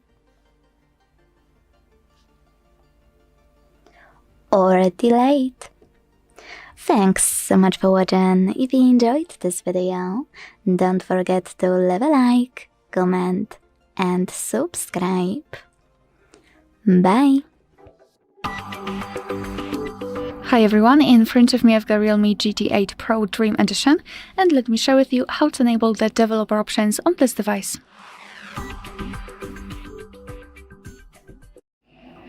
So let's start with opening the settings, and here we have to scroll all the way down to find About Device. Then let's scroll down and find Version and localize version number. Now keep tapping on it until you'll see the information that you're in the developer mode, and enter your screen lock to confirm. Here we've got the information, so now we can go back to the general list of the settings and tap on System and Update. Then let's tap on developer options, and as you can see here, we've got plenty of advanced settings which we can customize. This list is really long. So for example, we can enable the strict mode, we can show view updates, change window animation scale, show surface updates. Here we've got some options which are connected with the networking overall, because we've got USB, Wi-Fi, etc. So basically all of those options work just like regular settings, for example. So if you wish to turn on something, just tap on the switcher. And if you wish to turn it off, tap on it again. If you've got the options without the switcher, simply tap on them to open more options to choose from. If you're done with customization of developer options, you can turn them off. Just go to the top of the list and tap on the switcher at the top. Your device needs to be restarted, so of course you can tap on a restart, and after powering up your device, will simply remove the developer options from system and update. Also be aware that if you will customize the developer options and then turn them off, then the customization might be disabled. So it's better to keep the developer options turned on if you've customized something. Alright, so that will be all. Thank you so much for watching. Please hit the subscribe button and leave the thumbs up.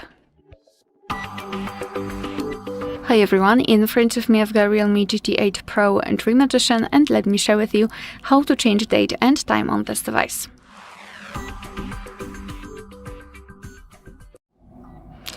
So let's start with opening the settings, and here we have to scroll and find System and Update. Then let's tap on Date and Time. And here we've got some options which are associated with the date, time, and the time zone. So in order to be able to change it manually, we have to turn off both of those switchers right here, which will set everything automatically.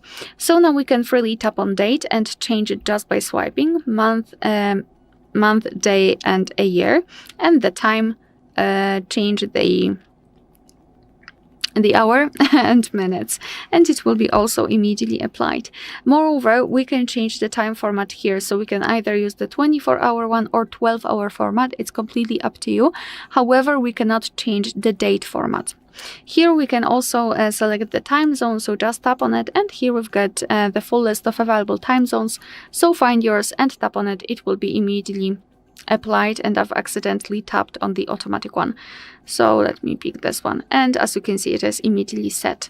Here we can also decide whether we want to use the dual clock. So basically the whole idea of this feature is that your device will display two different clocks. The first one from the place you're currently in, which is set right here, and the second one from any other place of your choice, and you can decide where you'd like to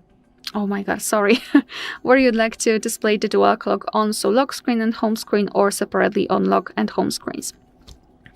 Alright, so this is the whole manual customization of date and time, and of course if you wish to come back to all previous settings, just tap on those two switchers here to use everything automatically. Alright, so that will be all. Thank you so much for watching. Please hit the subscribe button and leave the thumbs up. In front of me is Realme GT8 Pro, and today I would like to show you how you can connect it to printer. Start by opening Settings and tapping on Device Connect right away.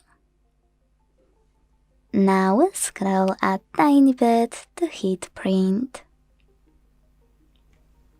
Following that, tap on the footprint service or any other service you have and wanna use. Don't worry, they all turn on the same way, so click on yours and tap on gray switcher at the top right corner to activate it. Then wait. Your device is now looking for a printer, and when it finds one, it will connect to it. Quick tip: if you still can't connect, then enable print service. Wait for this plus at the top right corner to show, and when it does, click on it. Then you can either click on Search for Wi-Fi Direct Printers if your printer supports it, tap on Allow, and hit Go to enable location thanks to gray switcher, next to Use Location if it's not already on your Realme.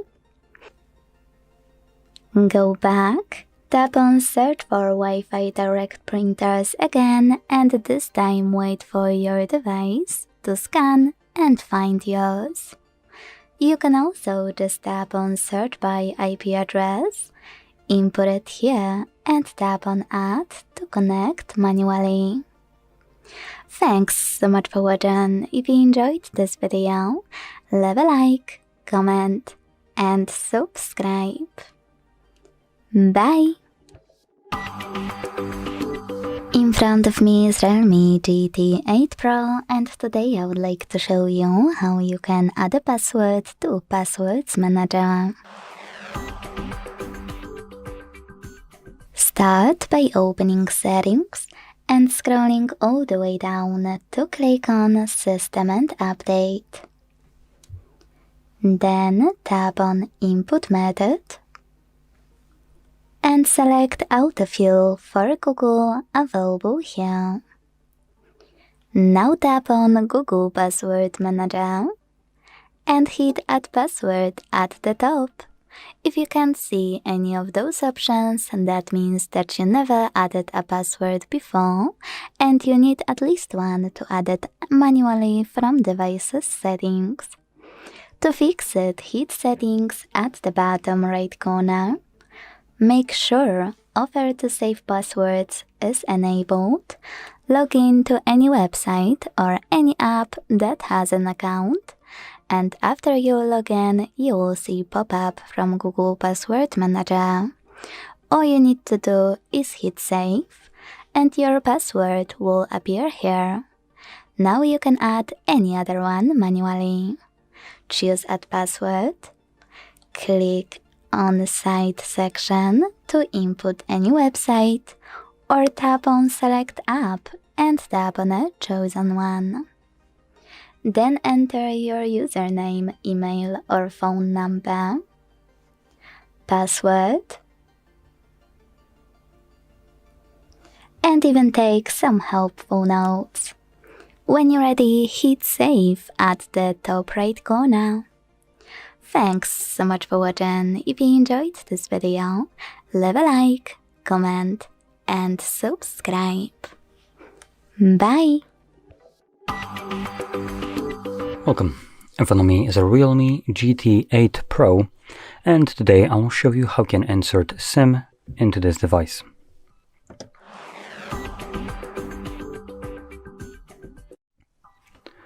So, to get started, you'll want to grab a SIM eject tool similar to this one, which will come provided with the device in the box. Now, if you can't find it, you can also use a paperclip, straighten out one of the ends, and it should work just as well. Now, once you have either one of those, you can then pop out the tray, which we do need to take the case off of the phone. Oh, that's neat. I actually didn't see this. Okay.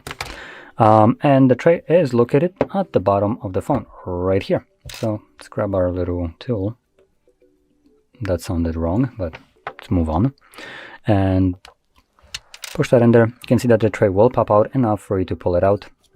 And on the tray, you have space for just a SIM card. Now, more precisely two of them, one on top and one on the bottom, but there's a little bit of a caveat. The bottom one, which is labeled as SIM 2, can also double as an eSIM tray. So if you, or maybe not a tray, as an eSIM spot. So if you're planning to use a eSIM and a SIM card, make sure you place one of your SIM cards, or the only one that you would be placing as a physical one, on the SIM spot number 1, as the SIM spot number 2 becomes an eSIM, which obviously there is no card to put in, but at that point this tray basically becomes turned off. So place the card on the tray right here and make sure it's clipped in correctly. It should not be falling out if you flip it upside down, and then just insert it back into your device. When you do so, the card should start working right away. Come on, there we go. So I'm gonna confirm my SIM card pin, and this unlocks it, and we're good to go. So if you found this very helpful, don't forget to hit like, subscribe, and thanks for watching. Hi everyone, in front of me I've got Realme GT8 Pro Dream Edition, and let me share with you how to add or remove a Google account in this device.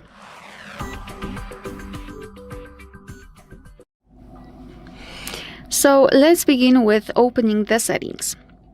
Now let's scroll down to find users and accounts. Here we've got the section where we've got our added accounts, and I've got Google. So first of all, let me show you how to remove it. So just tap on the app and then tap on remove account. Tap on remove account again, confirm it, and of course we have to confirm everything with our screen lock. And as you can see, it will immediately disappear. If you wish to add the account, nothing easier, just tap on add account and choose Google. Make sure that you've got the internet connection because it is required for this and the previous operation. I forgot to mention that, sorry. And here we can either create a new account if you do not have your own yet, or simply type your email or phone. So let me do it and tap on next.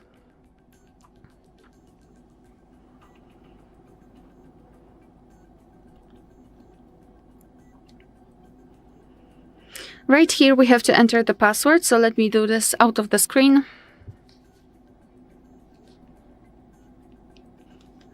Alright, and tap on next.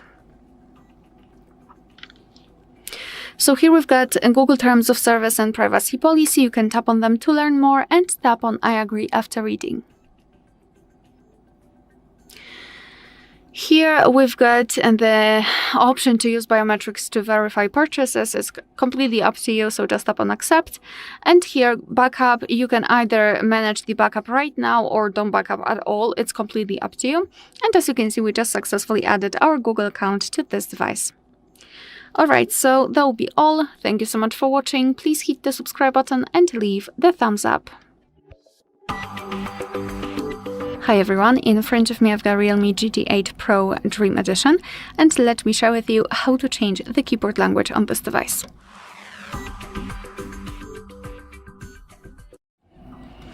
So let's start with opening the app which will provide you with the keyboard. So for example, messages, notes, browser, settings, whatever, just have the keyboard on the screen. And just a quick note, of course you can do it using the settings, but I prefer personally to do it using the keyboard because I can see the difference. I mean, for me it's better, it's more intuitive.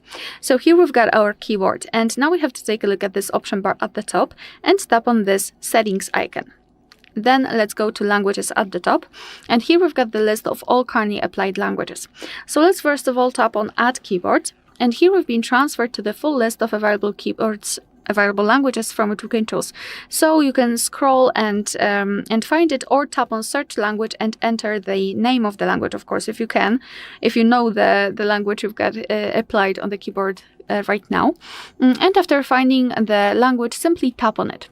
Now you can choose the keyboard layout, and the amount of layouts depends on the specific language, because sometimes you will have only one, and sometimes even up to 7 or 10 different keyboard layouts. So just mark the option and then tap on done. And as you can see, our language has been immediately applied to the list. Just a quick disclaimer, if you've got more than one language added, you can change them just by using this globe icon, which is in the right lower corner, sorry. So you can simply tap on them and change through the layout. So if you'll decide that you want to have more languages added, then you can do it. But let me come back to this section, and if you wish to remove previous languages, or basically languages, simply tap on this edit icon in the right upper corner, mark the languages, and tap on the trash bin icon, and we've got only one language applied. Alright, so that will be all. Thank you so much for watching. Please hit the subscribe button and leave the thumbs up. In front of me is Realme GT8 Pro, and today I would like to show you how you can set up screen lock. Start by opening settings and scrolling to hit this section called security and privacy. Now scroll again to tap on device unlock and click on screen lock. Finally, select one of those password types. numeric, alphanumeric, or pattern. Wait 5 seconds. Hit next. And if you change your mind, don't worry and definitely don't go back. Just hit on Use a different password type section, available here in blue text, and pick one of those login methods. 4 digits, 6 digits, 4 to 16 digits, alphanumeric or pattern. Wherever you decided, when you're done, create your login method and repeat it to confirm it. If you made a mistake, just go back and click on your login method again.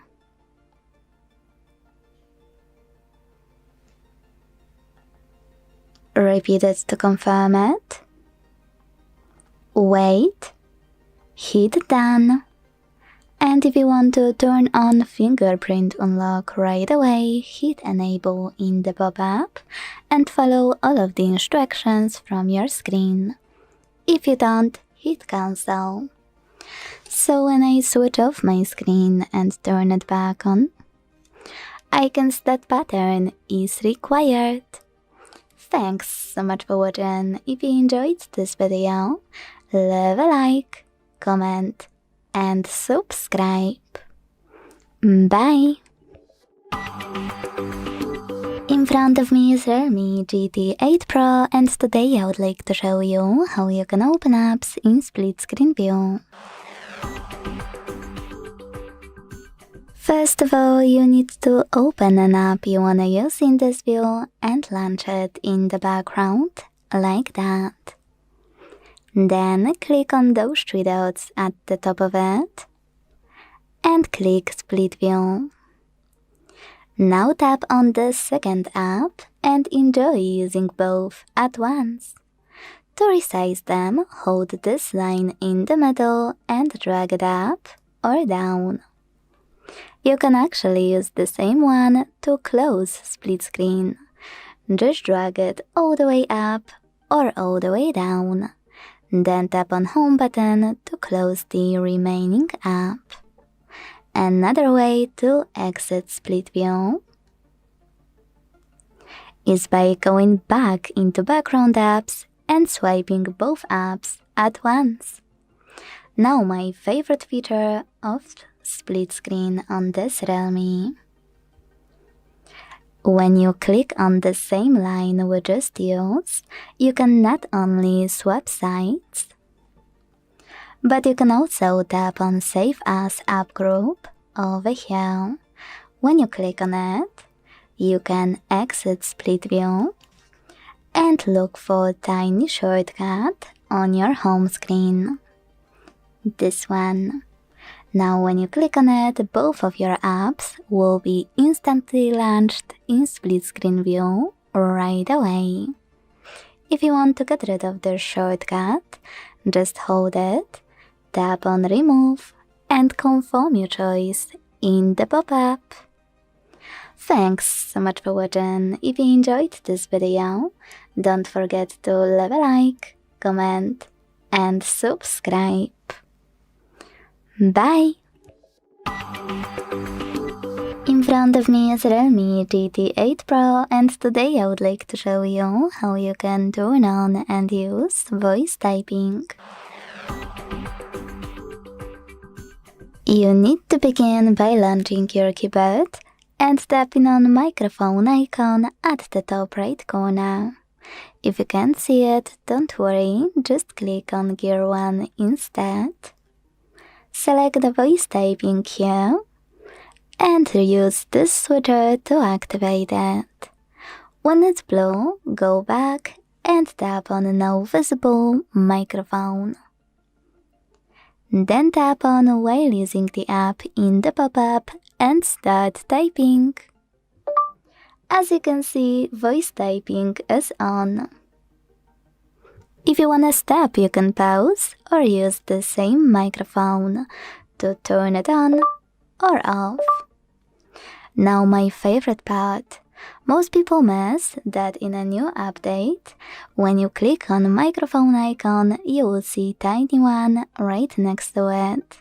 Click on it. Tap on Next. Select Done and enjoy using voice typing from this toolbar. To move it around, hold it, drag it and place it wherever you want to. If you want to delete text on the go, use this button with an X. If you wanna enter some options, click on this icon on the left. And if you wish to go back to standard keyboard, use this one over keyboard. Thanks so much for watching. If you enjoyed this video, leave a like, comment and subscribe. Bye! In front of me is Realme GT8 Pro and today I would like to show you how you can operate apps permissions. First of all, go into Settings and scroll to click on this section called Security and Privacy. Then scroll again and this time tap on Privacy Controls.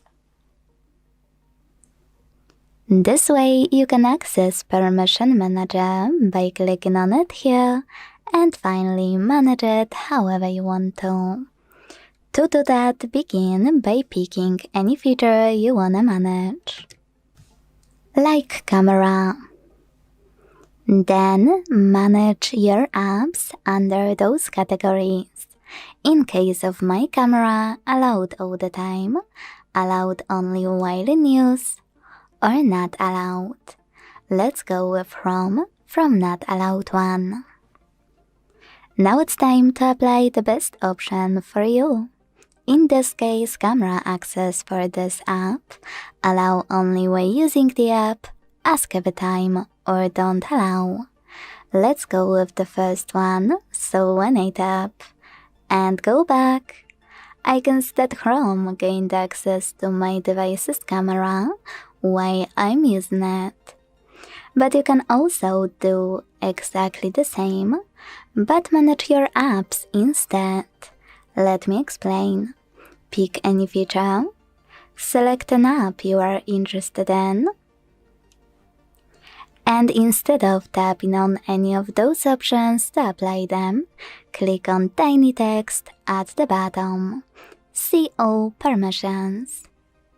Then manage all of those only for chosen app the same way.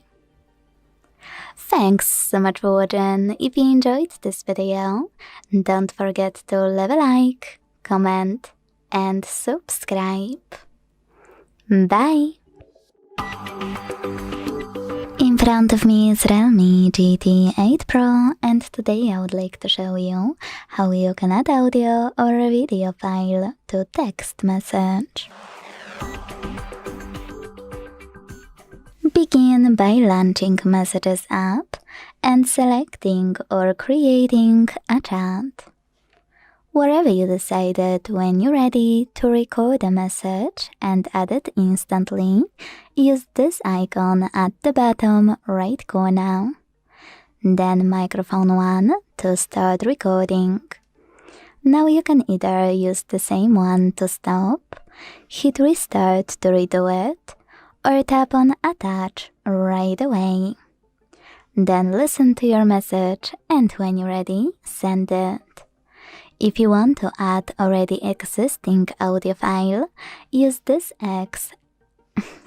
plus icon at the bottom left corner, select Files, and tap on Audio at the top to look for yours. You can also find it by looking in one of your apps, or what most people miss, by clicking on those three lines at the top left corner to check out all of those sources. Either way, when you find your file, click on it. If you want to record and add a video, Use this icon of a photo at the bottom right corner. Switch from photo to video. Record it, and when you're done, it will be automatically attached. If you want to add already existing video, use the same icon. Click it here, or if you can't see it, simply swipe to access all of those sections and find it then. When you're finished, just click on it, select Done at the bottom right corner, and last but not least, send it. Thanks so much for watching. If you enjoyed this video, leave a like, comment, and subscribe. Bye! In front of me is Realme GT8 Pro, and today I would like to show you how you can add emergency numbers. Begin by opening Settings and scrolling to hit Safety and Emergency. Then tap on Emergency Contacts. And before doing anything, hit Change Settings at the bottom. Then make sure this switcher next to Show Unlocked is enabled. Without it, your contacts won't be accessible from a locked screen. So when you're absolutely sure this feature is on, you can go back and hit Add Contact to start adding your numbers. Just click on the one you wanna set up.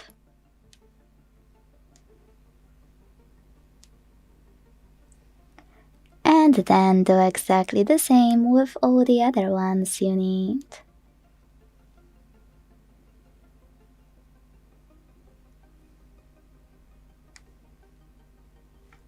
When you're done, you can edit this list by clicking on those three dots next to any contact you wanna manage, and either hit Remove to get rid of it, or select Move Up, Move Down options to move it on your emergency contact list.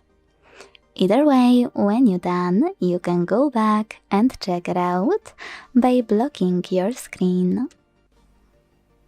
So block it, switch it back on, swipe up, and tap on Emergency SOS under your screen lock. Then you need to hold this icon here and swipe it to the right. Like that. Let go and check out your emergency contacts. Thanks so much for watching. If you enjoyed this video, leave a like, comment, and subscribe. Bye! Hi everyone, in front of me I've got Realme GT8 Pro and Dream Edition, and let me share with you how to check the total screen time on this device.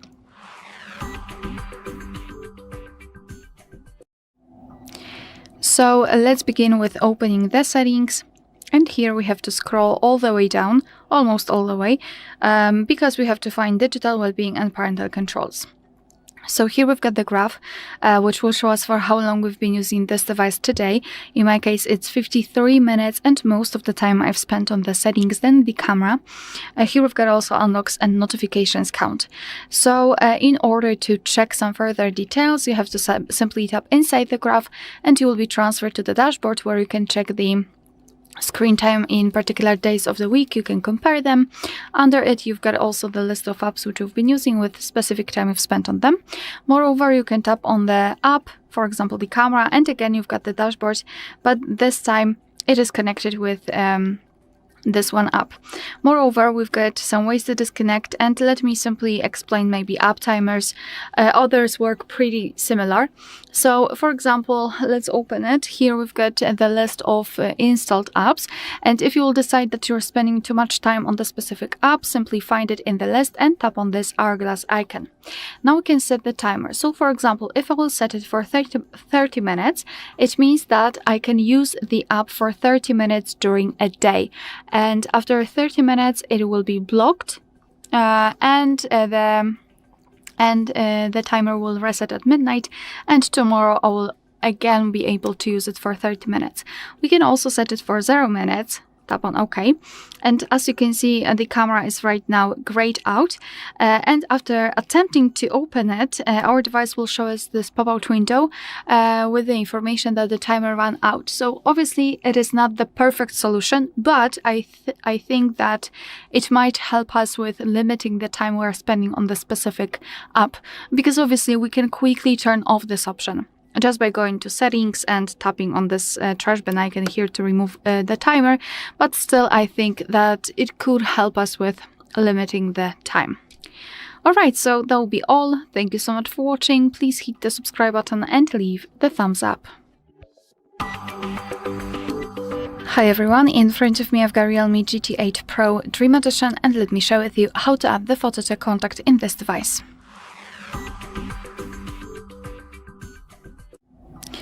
So let's start with opening your contact list.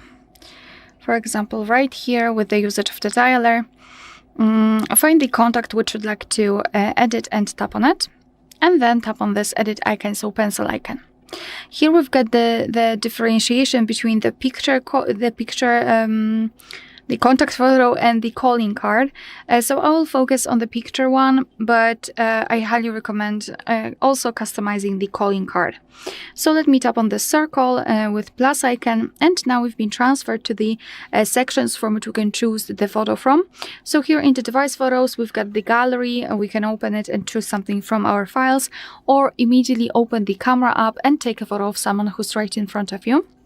In Google Photos, we've got our backed up photos. In Monogram, we've got the letter. So basically we can tap on it and use 2 different letters of your choice.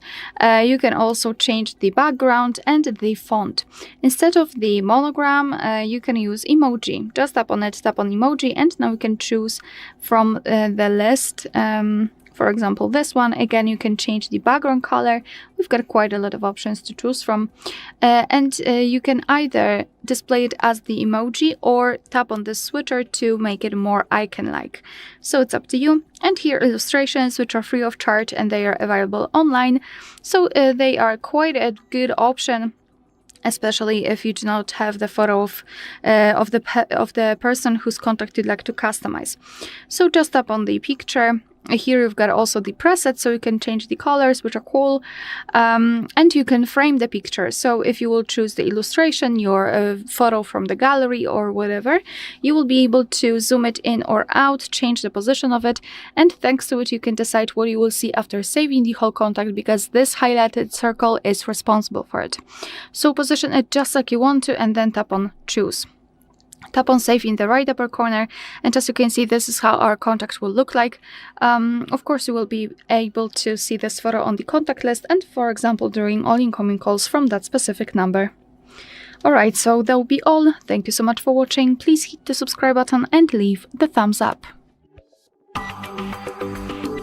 In front of me is Realme GT8 Pro, and today I would like to show you how you can operate vibration settings. First of all, go into Devices Settings and scroll to click on Sound and Vibration right away. Now you can tap on Vibrate at the top in the middle to mute your device completely, leaving only vibrations. You can also tap on Ring to enable sounds, and then get access to this feature called Vibrate on Ring. You can turn it on or turn it off thanks to this switcher. Thanks to it, your device will still vibrate even if it's not muted.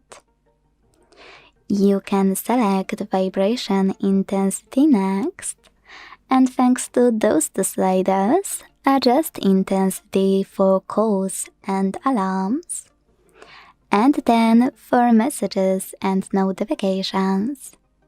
To cancel those changes, hit cancel on the left, and to apply them, tap on your screen at the top. Now scroll again, and this time hit ringtone. Now you can choose vibration section at the top and pick one of those patterns.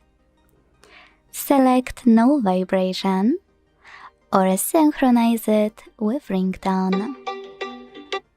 Go back again, tap on notification tone and do exactly the same, but this time for your notifications. Go back, this time scroll all the way down and hit Haptics over here. Now you can not only enable or disable system haptics thanks to this switcher, but also if you decided to enable them, adjust intensity and tap on how touches feel to select one of the available options, which is crisp or gentle.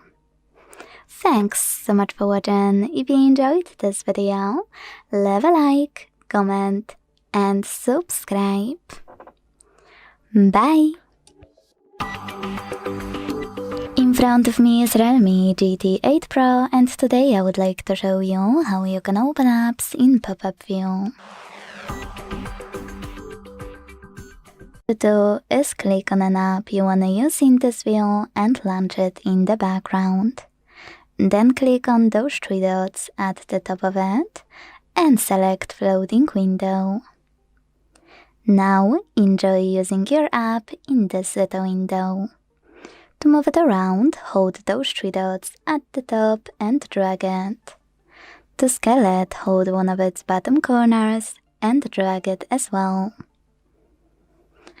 If you want to, you can also tap on those three dots and this time select one of those features, full screen, to use it in full screen view, but fun fact, you can also do that by holding this line at the bottom and dragging it down.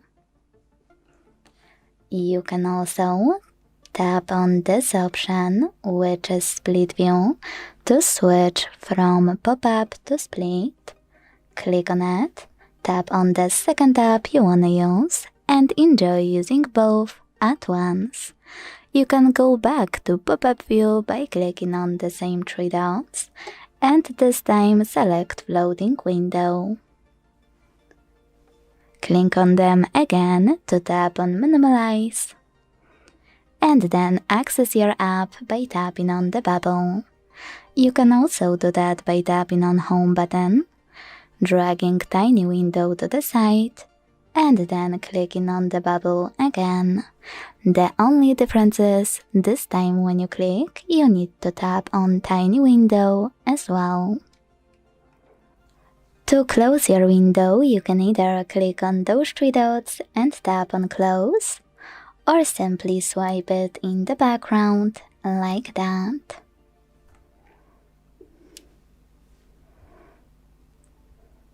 Last but not least, some apps have this option as well, which is run in the background. Click on it if you want your app to run in the background for an hour. If you don't want it anymore, click on the bubble, tap on your window, and then close it. Thanks so much for watching. If you enjoyed this video, don't forget to leave a like, comment, and subscribe. Bye! In front of me is Realme GT8 Pro and today I would like to show you how you can change and customize your keyboard theme. First of all, you need to launch your keyboard and click on gear icon at the top of it. Now select theme section, and when you're ready, scroll to check out all accessible themes. Most people miss that you should click on all of those dots at the top right corners of all of those sections, like colors, to see all available themes right away. When you find the perfect one for you, click on it, Manage keyboarders thanks to this switcher. And last but not least, hit apply at the bottom right corner. Then go back to check out your keyboard. If you wanna customize it though, don't worry, I got you. Go into the same settings and tap on this plus icon under My Themes. Now tap on a photo you wanna apply as your new keyboard's background. Pinch it to scale, drag it to move, and hit next. Adjust brightness by swiping left or right. Tap on Done. Manage keyboarders and tap on Apply. So when I go back this time, as you can see, theme of my keyboard was successfully customized with an image. If you wanna edit any of your themes, go back to the same settings one more time. Click on any of them under My Themes.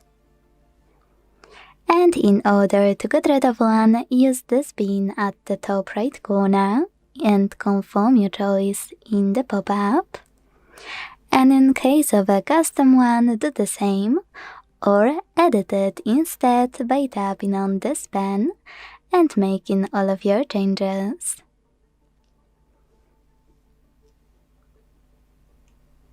When you're ready, hit save and it's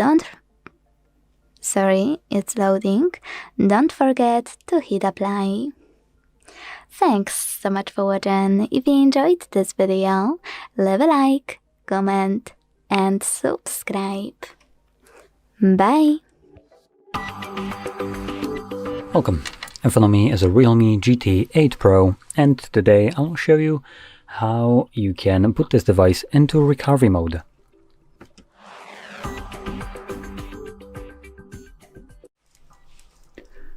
So, to get started, we all need to turn off our device, and we can do so by just holding power button and the volume up at the same time, and then we're going to swipe down in order to turn off our device. Now, truth be told, I don't remember which one of the combinations it is here, so I'm going to start off with the power button and volume up and hope that this is the button right here. But I think I remember that it isn't, so it's most likely going to be volume down, but I do want to make sure. Just let go of the power button when the logo shows up. And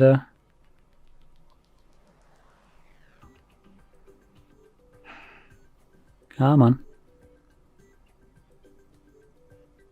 Yep, so it's volume down. So I was expecting it correctly and started off with the wrong one. Let's just give it a moment.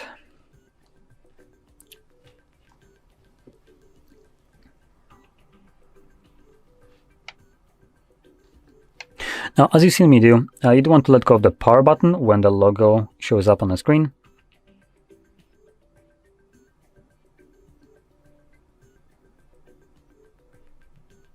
There we go.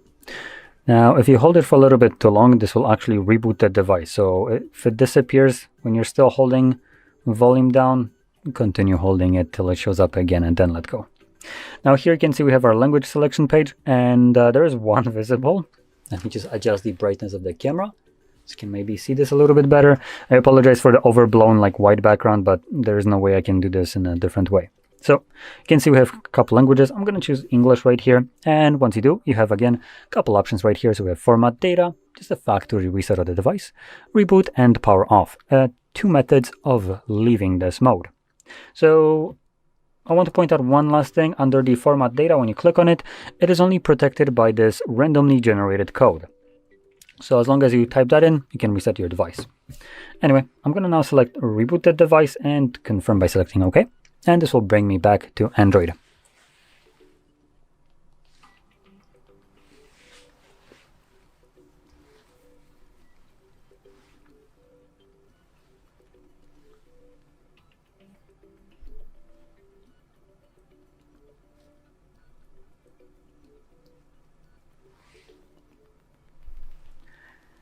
And as you can see, we're now back in Android.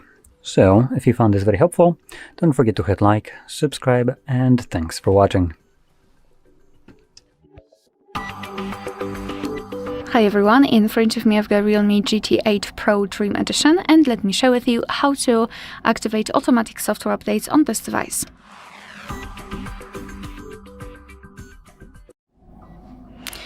So in this video, first of all, I'll show you a user-friendly way of how to do it, and then I'll show you how to do it in developer options. But to be honest, for a regular user, the first option is completely enough. So let's start by opening the settings. Right here, we have to scroll all the way down to find System and Update. Let's tap on it, and then tap on Software Update at the top. Now we have to tap on the three dots icon in the right upper corner and tap on Auto Update. So here we've got two options which are connected with the auto download. And first of all, let's tap on this auto download option. Here, make sure that you've got it set on Wi-Fi.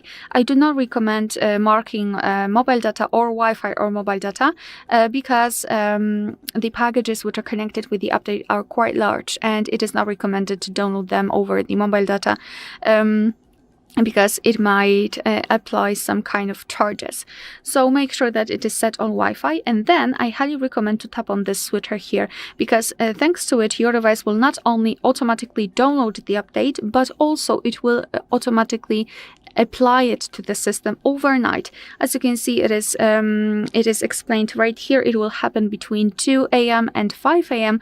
and thanks to it, and I mean, this is the time during which we usually don't use the our device. So thanks to it, you will simply wake up the other day and the next day, and you will have your system updated. You won't need to do anything more.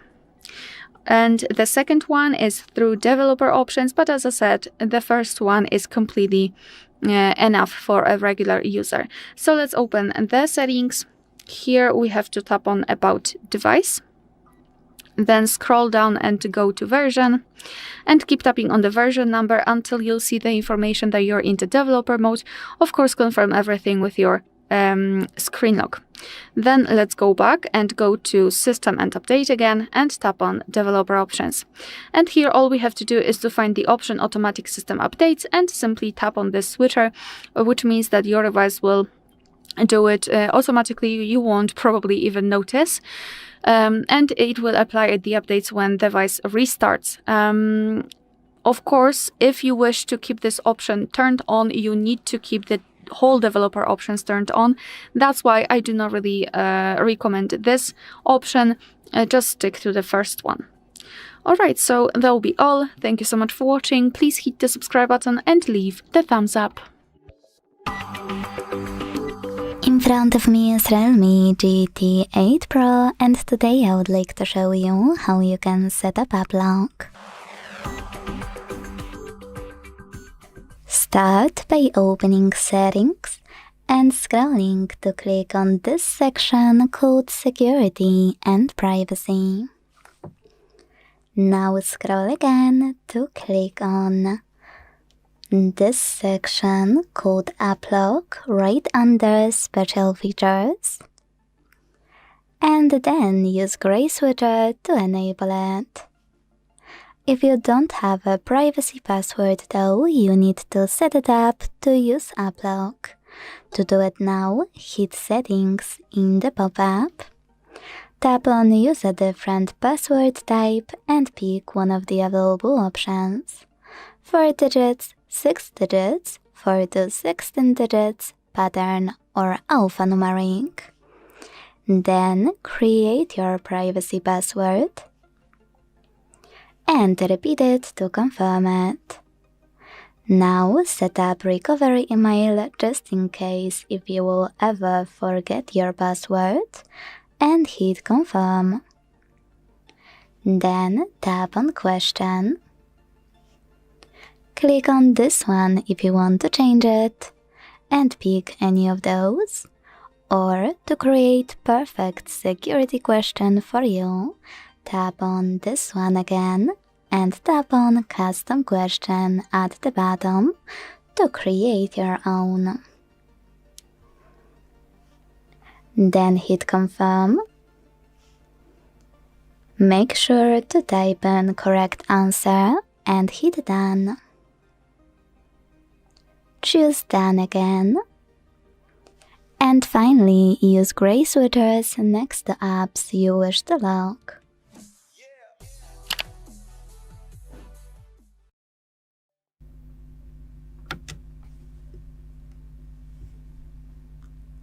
If you want to, you can now go back and check them out. So when I try to open my calendar, I can see that privacy password is now required. If you want to disable app lock from any app, go back to the same settings, enter privacy password and use no blue switches. If you can't find your locked apps, just hit locked here to see all of them you previously locked. If you want to disable whole app lock, use blue switcher right next to it.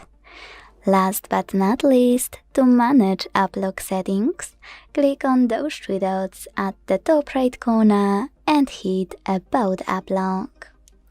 Then you can check out all of those. Go back, tap on Set Now, and manage all of those. When you finished, you can simply go back. Thanks so much for watching. If you enjoyed this video, leave a like, comment, and subscribe. Bye! Welcome. In front of me is a Realme GT8 Pro, and today I will show you how you can enable and set up your Do Not Disturb mode on this device.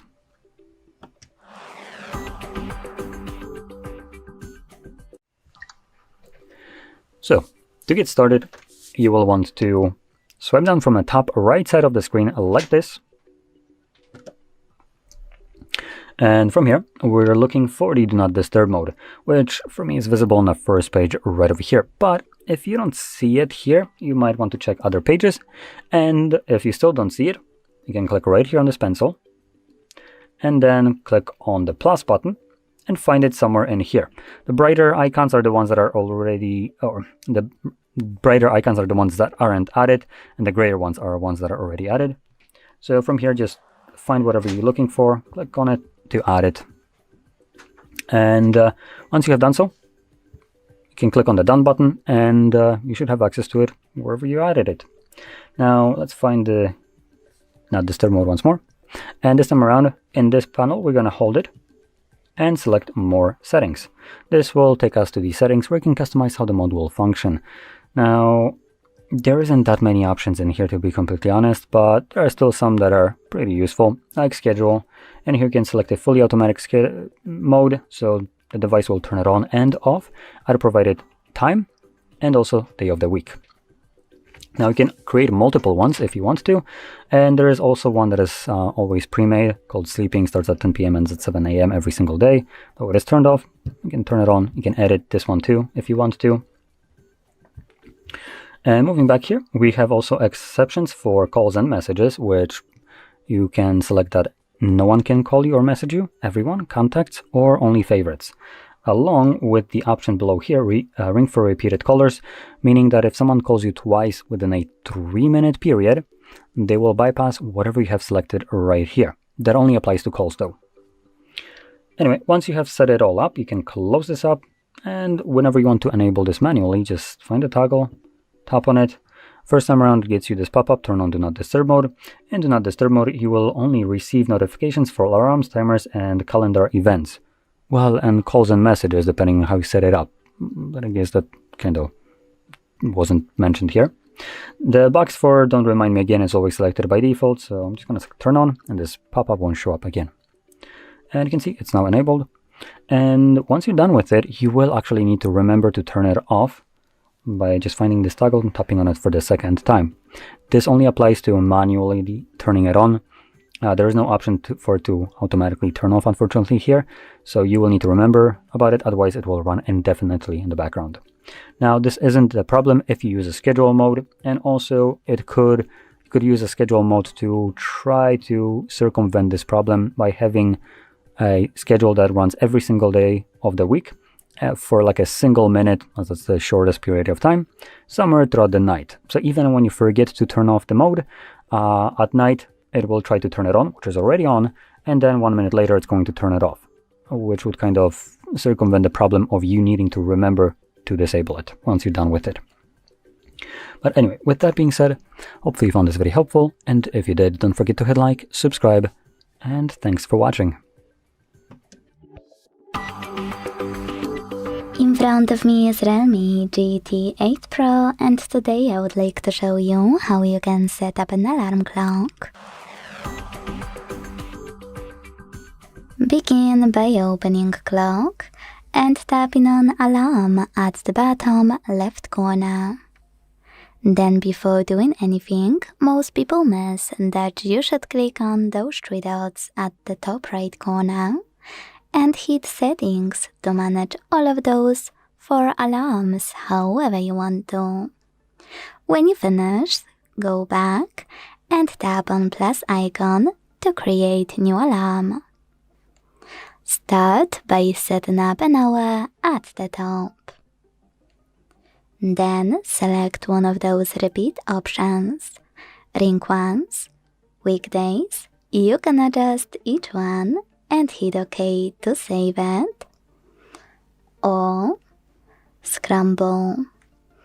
You can check out all the informations about it over here and adjust those options accordingly.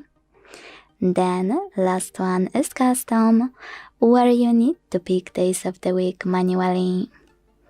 Wherever you decided, when you're done, adjust all of those options for your alarm. Click here to label it. Select ringtone and tap on allow to either select the default, none. Click on one of those system options like classic and select one of those melodies. Tap on Spotify to log in and use music from it, weather, which is my personal favorite, because if you set it up, your ringtone will change depending on the weather.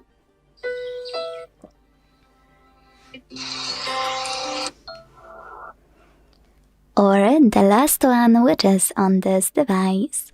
If you wanna pick a song from your smartphone and set it up, click here, tap on your song and go back.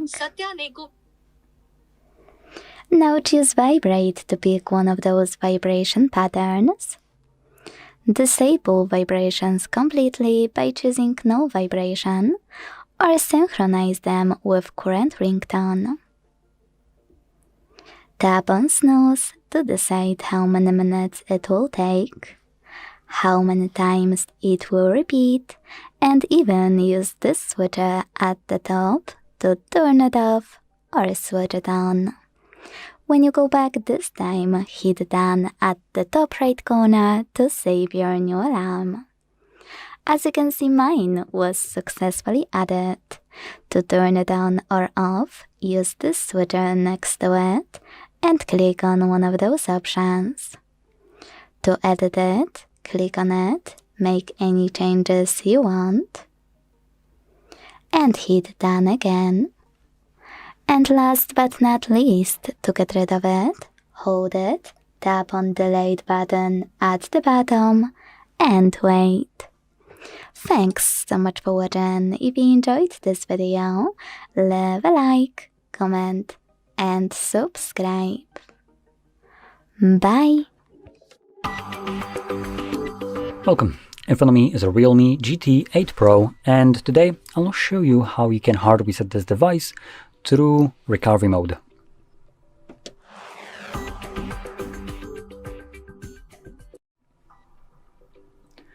So, to get started, you will, or actually before I get started, I do want to mention one thing. So you can do this reset in order to get rid of a screen lock if you have one set that you don't know. Now, before you go on your merry way doing that, I do also want to warn you that when doing this kind of reset in order to get rid of a screen lock, most phones have a Google account signed in on them. And this will matter because when you have a Google account signed in and you're resetting your device to remove a screen lock that you don't know, your phone will force you, while you're going through the setup process, to verify either your screen lock, which you don't know, or your Google account, which hopefully you know. If you can't verify at least one of those, you won't be able to finish up the setup. Therefore, your phone will be stuck in a setup screen and it's as good as a brick, or brick with a screen. So just be very wary of that. Now, I do want to also add some kind of like GSM centers do remove these kind of locks, so you could check that out if you have a problem with this and you can't really unlock it. Usually it's not that expensive of a process, and before it was super easy to unlock your devices at home even, but after Android, I believe 15, that's no longer been possible, at least at home for free. Anyway, let's just jump straight into the reset now. So first thing, if you have a screen lock or don't, what you want to do is press power button and volume up at the same time, and from the boot options, you're going to swipe down to turn off your device. Your phone will turn off with a vibration, and once you feel that vibration, you can now hold power button and volume down, and then you will let go of the power button when you see the Realme logo on the screen, which is now. Now keep holding volume down till you have the language selection, which is right now. I'm going to brighten up the camera. No, not this way. There we go. Sorry for the overblown like white background right here, but this screen right here is super dim. So anyway, as you can see, we have language selection. So just tap on your desired language and then click on Format Data. This will generate a random code right here. This is completely unrelated to your screen lock, and this code changes every time you navigate in here. As you can see, it's different now, and again, different. So type it in. For me, it's 8748. Once you type it in correctly, you can see it gives me this pop-up right here, Format Data. All user data will be reset. So we're just going to click on Format. Click on OK. And this will reboot the device, continue resetting it in the background. And once it's done resetting, we will be presented with the Android setup screen. So I'll be back once that is visible for me.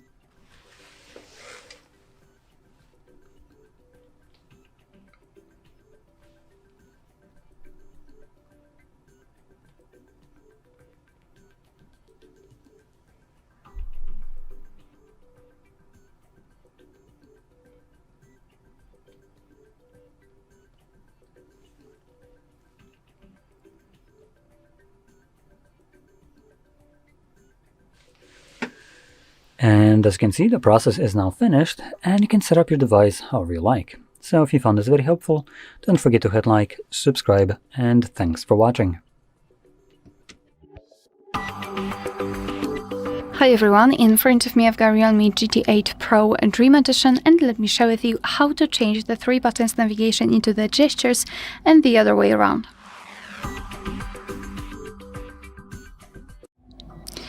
Alright, so first of all I guide you to the proper section and then explain both navigation types. So let's open the settings.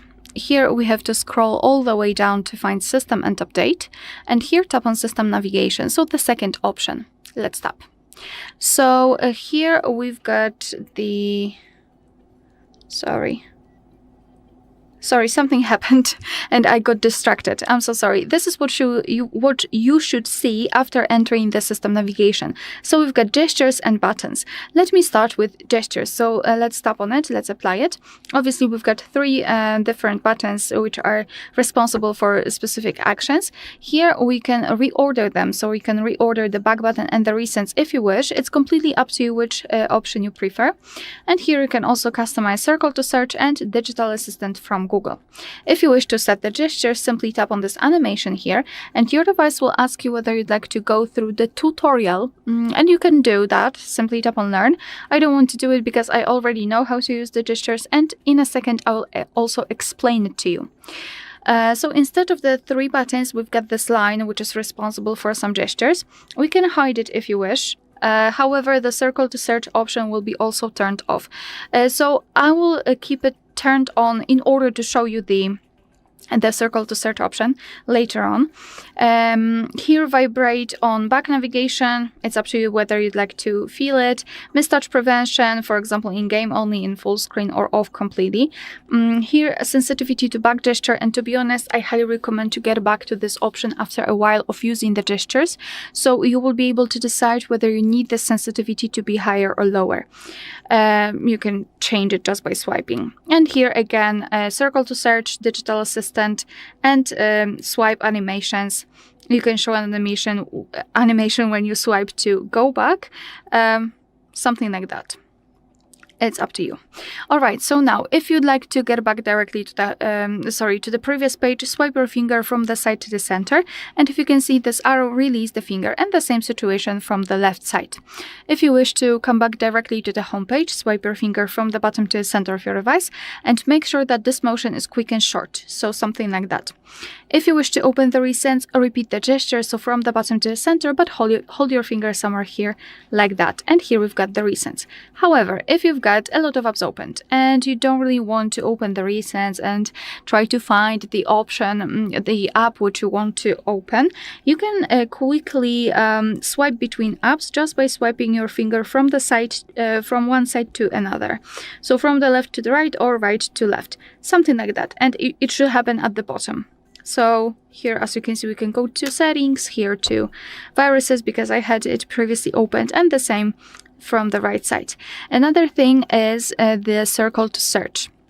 So if you've got the line applied, you can tap on it and hold it, and now your device will turn on circle to search, so you can circle a specific item, specific thing which you've shown, and your device will search for it. So for example, let me do something like that, and as you can see here, we've got the results. Here we've got also the AI overview. Here we've got visual matches, etc. So this is how it works. Alright, so that will be all. Thank you so much for watching. Please hit the subscribe button and leave the thumbs up. Hi everyone, in front of me I've got Realme GT8 Pro Dream Edition, and let me share with you how to add the fingerprint to this device.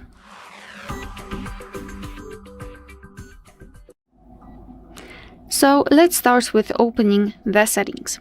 Right here we have to scroll and find security and privacy. Then scroll down and tap on device unlock. And here tap on face and fingerprint unlock. Now the fingerprint, let's tap on it. And here we have to confirm it with our screen lock. If you do not have one, your device will ask you to enter to add it, actually to set it, because if for some reason the fingerprint sensor won't work, then you will be still able to unlock your device with the pattern, PIN or password. So let me do it. And here we've got the information what we have to do. So we've got the ultrasonic fingerprint recognition, which is located where? Under the screen. So just tap on add fingerprint, and now we have to put our finger on the sensor and move it slowly. So it is not just like in the regular or previous editions, let's say, of the fingerprint sensor. We had to put our finger on it and do it multiple times, but now we have to put it and move around. So let me try to do it.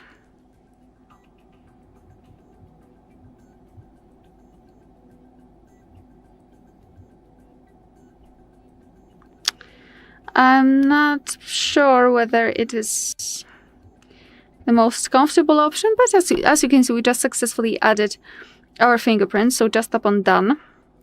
And here we've got our fingerprint section. This is the fingerprint we just added. We can rename it or remove it, add another fingerprint, and here we can decide for what we want to use the fingerprint for. So for example, the app lock, hide apps, data protection, and screen unlock. Here we've got also the quick launch. So So if you wish, you can make a shortcut for specific icons, for specific apps. Just tap on this quick launch, and here you will be able to choose the apps which you'd like to open with tapping on the fingerprint sensor and moving your finger towards a specific app. Quite nice option, I believe. Here you can tap on edit and choose different functions or different apps. So I would say it's quite nice. All right, let me go back. Here you can change the fingerprint animation. So as you can see here, we've got the default ones, actually quite a lot of options, I believe. And here we've got also the custom, so you can choose the specific icon and a specific animation, so you can personalize it, which is really nice. Here you've got some icons, so you can add different icons. Oh, that's quite cool. Yeah, that's nice. Here you can also choose different ones. The colors, I really like this option. The colors are really beautiful, the pastel ones. Nice. Just tap on done, maybe not this one. I want this one. And tap on done. All right, let me go back. Let's not focus too much on that. And here you can show fingerprint icon when the screen is off. It's up to you whether you'd like to use it or not. I prefer to have it turned on. So now let's lock the device and check if it is working. So here we've got our icon, customized icon. So let me put my finger on it. And as you can see, the device is unblocked, which means that we just successfully added the fingerprint. Alright, so that will be all. Thank you so much for watching. Please hit the subscribe button and leave the thumbs up. Hi everyone, in front of me I've got Realme GT8 Pro and Dream Edition, and let me share with you how to change the wallpaper on this device.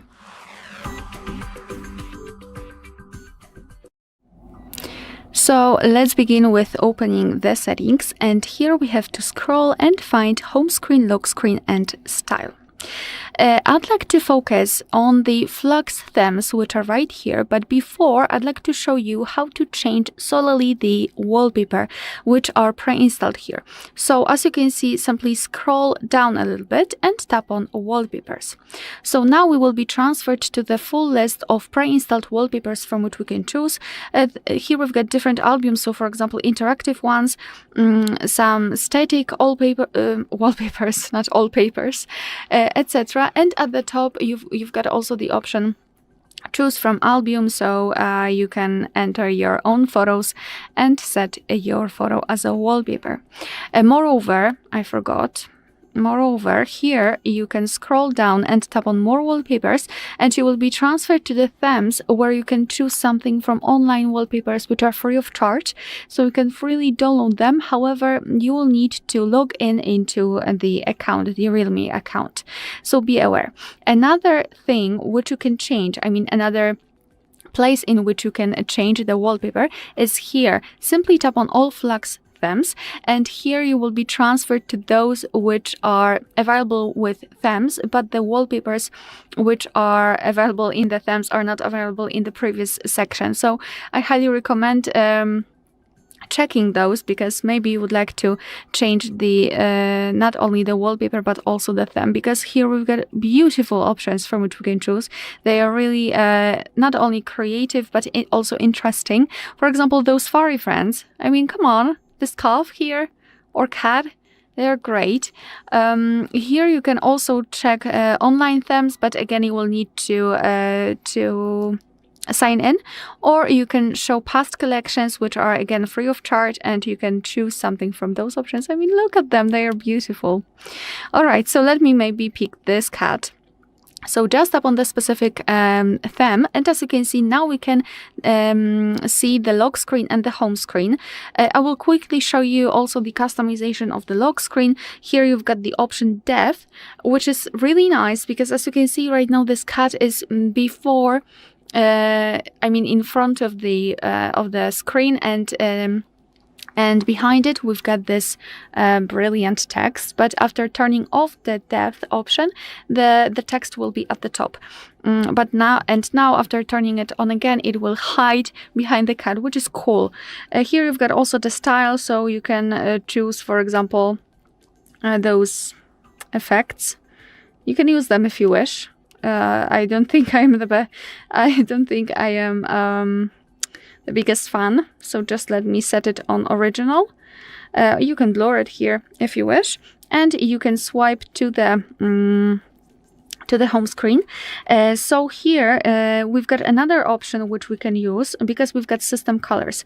Sorry, not system colors, the wallpaper here. Yes, it's right there, because as you can see, instead of I mean, we've got all of those previous options, I mean pre-installed wallpapers, but here we can also use solid color. So if you wish, you can simply set, I don't know, a gradient. You can change the intensity of the gradient. You can also set a completely solid color. And you can change whether you'd like to set it on more pastel side or more vibrant. Completely up to you. So this is how you can customize it. But to be honest, I think I would like to match my home screen with lock screen. All right. So if you're happy with the results, just tap on apply in the right upper corner. And wait a second. If you wish, you can turn on always on the display. I don't want to do it. Now we can go back. And as you can see, the wallpaper has been applied successfully. Alright, so that will be all. Thank you so much for watching. Please hit the subscribe button and leave the thumbs up. Hi everyone, in front of me I've got Realme GT8 Pro Dream Edition, and let me share with you how to enable the night light or eye-comfort mode.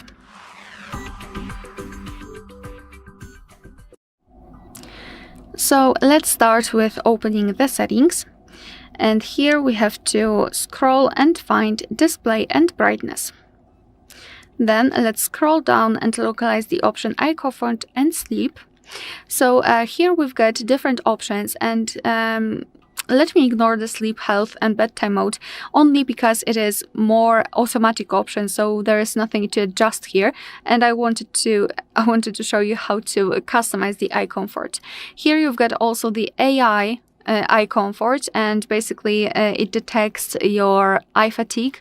So again, it is not really that much customizable. I mean, we can just turn it on, and then our device will scan our face in order to apply the eye comfort or not apply it. So just let me leave it because it is again automatic, and let me focus on this traditional eye comfort mode in which we can actually personalize different things. So let's tap on the switcher to turn it on, and now you can see that the screen immediately turns a little bit yellowish or amber. It is in order to filter the blue light. What's more, it will be much easier for you to look at the screen at the dim light. So if you're a night owl, then I highly recommend to use this mode. Here we've got the screen color temperature, and by going to the left we can make it cooler, so it is actually invisible, and by going to the right, much warmer. There's a huge difference between those two settings, let's say. Now it is almost orangish. So of course set it on the level, on the intensity, which is the most comfortable for you. Right here we've got also the paper texture, and to show it to you, I will set it on the coolest side, and here to apply it we have to just draw the switcher to the right. And I'm not really sure if you can see it, but you have to trust me that after applying this option, your device will apply the paper-like texture to the background. Personally, I'm not really sure whether I like this effect. However, I think it could be useful, especially if you're reading books on your phone. So not only you will add this yellowish tone, so your eyes won't get as tired as they could in the when the blue light filter is not turned on, but also you will have this bookish-like effect by applying the paper texture. So it's up to you. And here we've got the display effects. So we've got 3 different options. We can either display true colors, which obviously will be affected by the eye comfort, but they will still be vibrant, etc. We can also set it for the color, and it is still the same. But we can also set it black and white, and everything is monochromatic, which is quite nice option to use, not only for the whole effect, but also probably it will limit your interest in using your phone. I mean, you know, it is not colorful, so probably you will think like, it is not really that much interesting. So probably you can just limit the time you're spending on your phone thanks to this display effect. All right, and I forgot to say that we've got also the schedule option. So let's tap on it. Tap on the switcher, and here we can choose the specific start and the end time, and of course our device will apply the mode accordingly. So this is the whole customization of this mode, and if you wish to have much faster access to it, simply unroll the top bar and here try to find the eye comfort. So let me swipe, and as you can see it is right here. If you cannot find the eye comfort, no worries, just tap on this edit icon, so pencil icon at the top, and you will be able to, I hope, to find the icon here just by tapping on this plus icon in the left, and now you can find the tile, so find the icon and tap on it to add it to this first section, and tap on done to confirm. Alright, so just tap on the eye comfort to apply it and tap on it again to turn it off. Alright, so that will be all. Thank you so much for watching. Please hit the subscribe button and leave the thumbs up. Welcome. In front of me is a Realme GT8 Pro, and today I'll show you how you can hard reset this device through settings.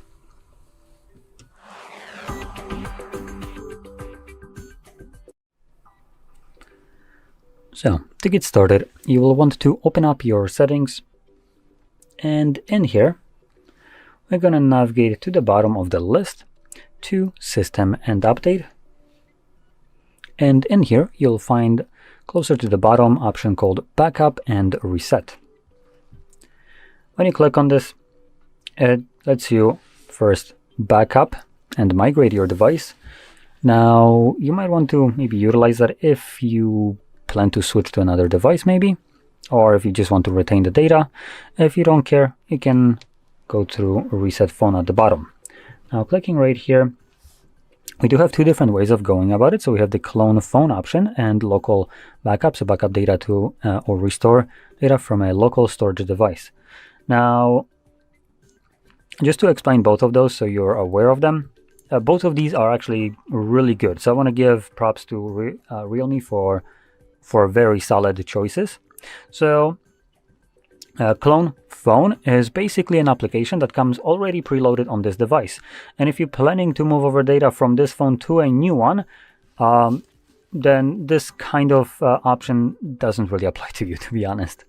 The reason for that is it goes one way or two ways if you have Realme devices, but as an example, if you have something like a new Samsung phone, so if you're switching from this phone to a Samsung, Clone Phone application on Samsung will only work in one way. So it would be from Samsung to Realme, not the other way around. Obviously, Realme won't be spending resources to give you an application that it can use to ditch their phone. It's only the other way around, right? So that kind of makes sense. But if you have other devices or other phone from Realme, then this will work just fine. Then the application works both ways. So you can utilize that. Another thing that you can do is local backup, so you can just plug in a storage and do a backup like that. I do want to maybe just put a little bit of a stop right here because I have never actually tested it out. If it limits you to only Realme devices, which hopefully it doesn't, then that's not really that great of a backup, and you can do that yourself by just moving over the data manually. But if this is basically the same thing as moving data manually yourself and allows you to access this data no matter what device you're using, then it's a fantastic choice to use for backup. Anyway, now that you have already gone through the backup, you can then select Reset Phone right here and erase all data. Give it a moment. It will then present you with a screen lock right here if you have one set on your device. I do, so confirm that. And it brings up this permanently clear all data, and we have two options for clearing data. We have the one that clears data but retains eSIM, and the one that clears also eSIM. eSIM is basically a digital version of a SIM card. If you haven't added that yourself in the device and you have a physical card, this really doesn't matter which one you choose as you don't have one in. But if you were using eSIM in here as that QR code kind of thing that you need to scan, then you I mean, obviously this will depend on you if you want to remove this kind of information or not. Just to kind of simplify this as a explanation, it's basically if you decide to retain the eSIM like this one right here, it's as though you were leaving a SIM card in the phone. If you're selling it, probably not something that you want to do. Anyway, I'm going to select clear all data, and it gives us one more message: clear all data including your eSIM information will be permanently cleared. This operation cannot be undone, but won't cancel any mobile service plans. Obviously, it doesn't really affect the SIM card itself and your plan. It just affects what's the data on the phone itself. So we're going to select clear, and this will start factory resetting your device. Now this process should be relatively quick. I would say 1 to 2 minutes tops to finish up, and once that is finished, we will be presented with Android setup screen. So I'll be back once that is visible for me.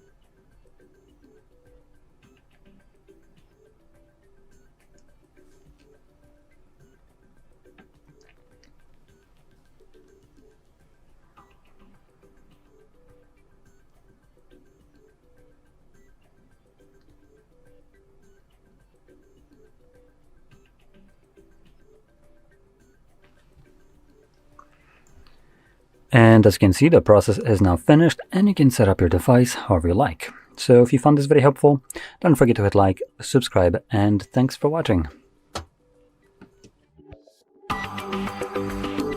Welcome.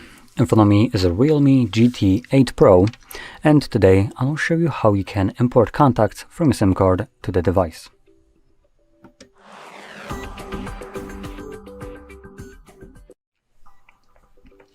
So, to get started, you will want to open up your standalone contacts application, like this one right over here. Now, first time when you open it up, you'll get this absolute BS pop-up. Allow contacts to send you notifications. No, don't allow it. There is no reason why contacts as an application should ever send you notifications. These do not refer to notifications from contacts, but to the application itself. So there's no reason why this should ever be happening. Anyway, in here we're going to navigate to Organize, scroll down to the very bottom, and contrary to what you might think, we're actually going to be selecting the option called Manage SIM.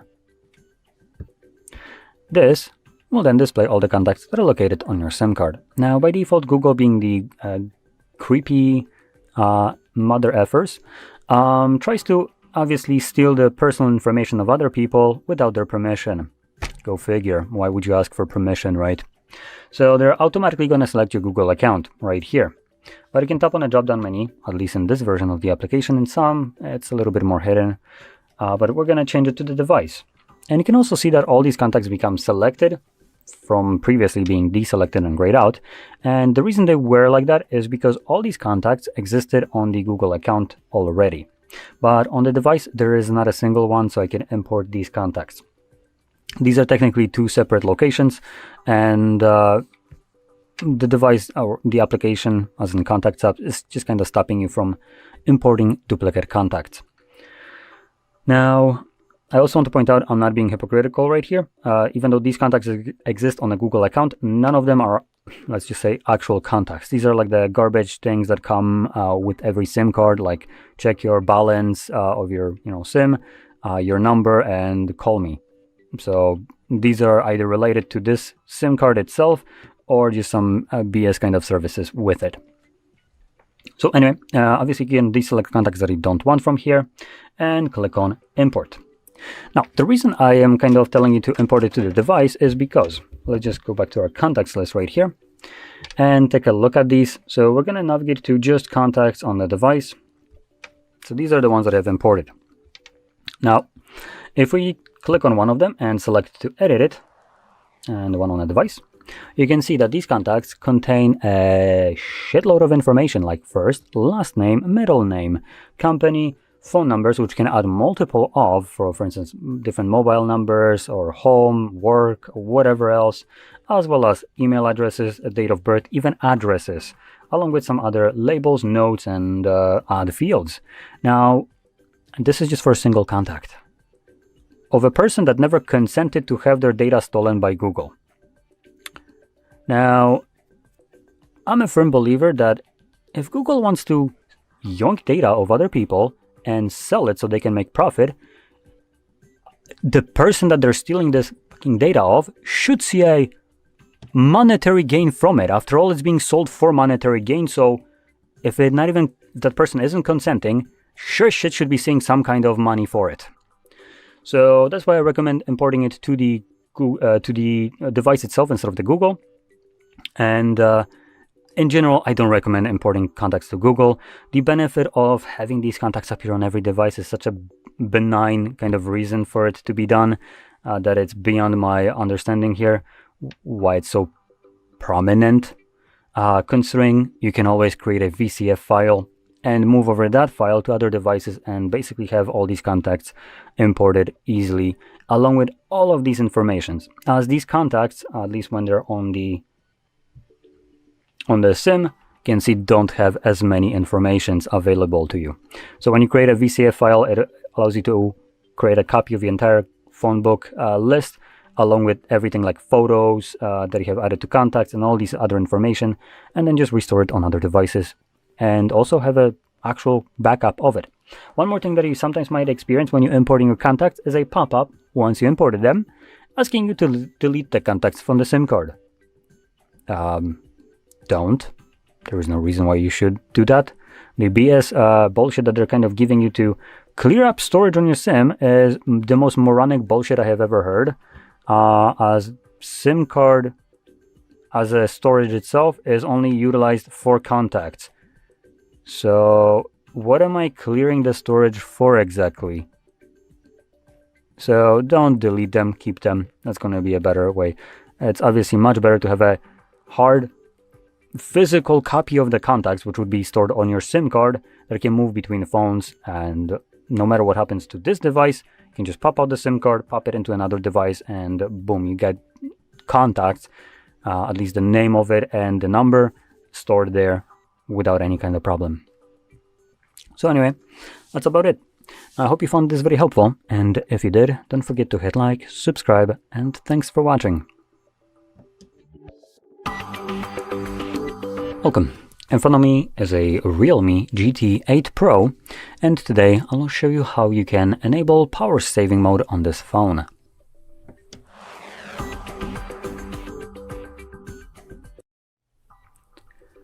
So, to get started, you will want to swipe down from the top right side of your screen, which will pull down all the toggles, and in here you're looking for the power saving mode.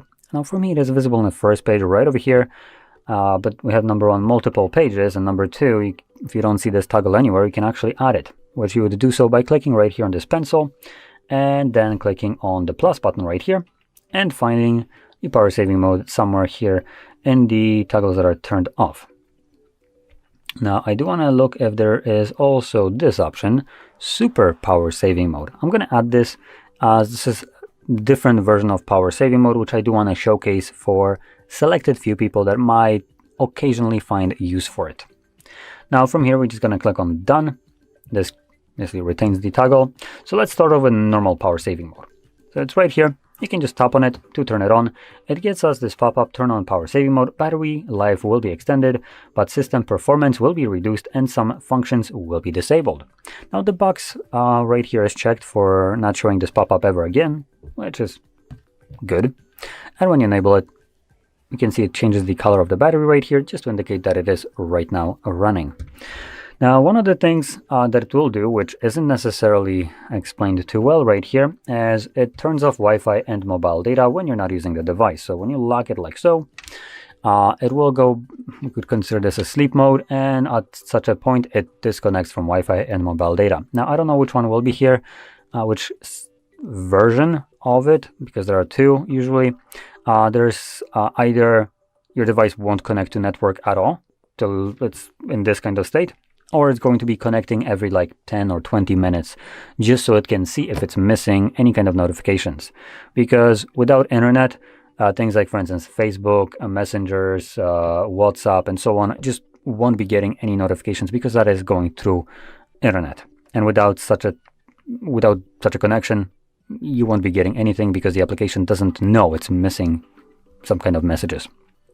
So obviously this feature, if you can call it a feature, will be very important to some people if you rely on your notifications being delivered to you straight on time. Now, the second option right here for power saving mode is, let me just disable this one, is this one, the super power saving mode. So this is the more extensive version. It's one that you might be using when your phone has like, I don't know, maybe 10%, and you know you won't be able to charge it for another half a day, so you'd enable this. And you can see it removes most applications, it removes wallpapers, and just tries to preserve as much battery life as possible. Now, that being said, just looking at the timer right here, it doesn't do a very great job. We can actually, not edit, I'm going to select exit right now, and I'm going to quickly check by holding the power saving mode. So we get balanced mode, we get 30 hours. In power saving mode, we get almost 3 hours. And with super power saving mode, we get 35 hours. Now that is a absolutely pathetic result for a super power saving mode, to the point that it's kind of redundant to use it. You're only getting just measly couple hours of extra battery life. It's honestly, they didn't need to include that even. Now the reason I'm mentioning that and getting in here is because other devices go from 30 hours of battery life with super power saving mode enabled. They go to over 100 hours.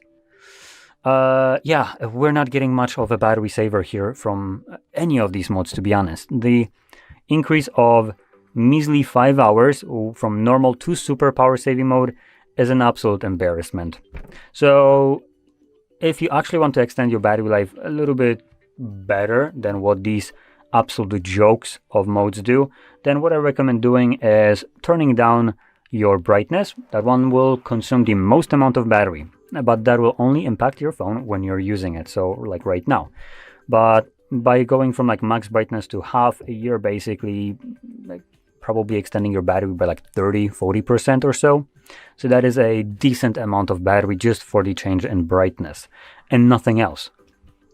Like I mentioned, this will only affect it in screen on time and not when it's like this. In this case, screen on or brightness won't have any kind of impact. Another thing that you can also do, if obviously the power saving mode isn't doing its job too well, is turn off anything that you don't use, like for instance Bluetooth right here, location, NFC, and other things that you might have no use of. Especially, for instance, you could disable things like Wi-Fi when you're outside of your home, as it's not like you're going to be connecting to any kind of Wi-Fi networks most likely, and most of your traffic will be coming from mobile network, which I don't have a SIM card in here, so it's disabled, but most people have both of those enabled all the time. So if you really are struggling with battery, you can turn one of those off and everything else that you don't use. And like I said, lower down the brightness. And with that, with those options, you are circumventing the limitation of power saving mode, disabling Wi-Fi and mobile data at the same time, and possibly preserving more battery life with the brightness than you would have with just a normal power saving mode. Now, all these features or all these kind of tips that I just gave you could also be implemented on top of the power saving mode and super power saving mode. So if you want, you can put that to use as well. But anyway, with that being said, hopefully you found this video helpful, and if you did, don't forget to hit like, subscribe, and thanks for watching. Welcome. In front of me is a Realme GT8 Pro, and today I'll show you how you can enable and also set up your portable hotspot.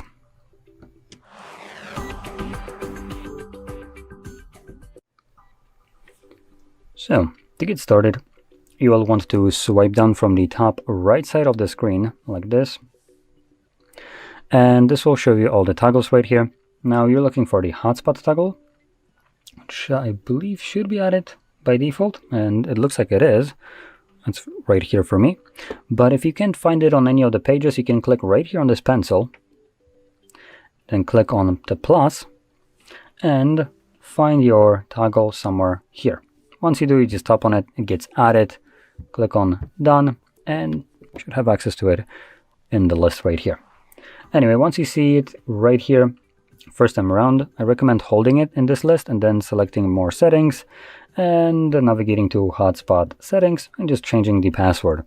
There is a randomly generated password and you can kind of see it when you hold this toggle, but it's still not a very good password to try to type it in yourself. So I do recommend just getting rid of it, setting up a new one, which will need to have at least 8 characters in length.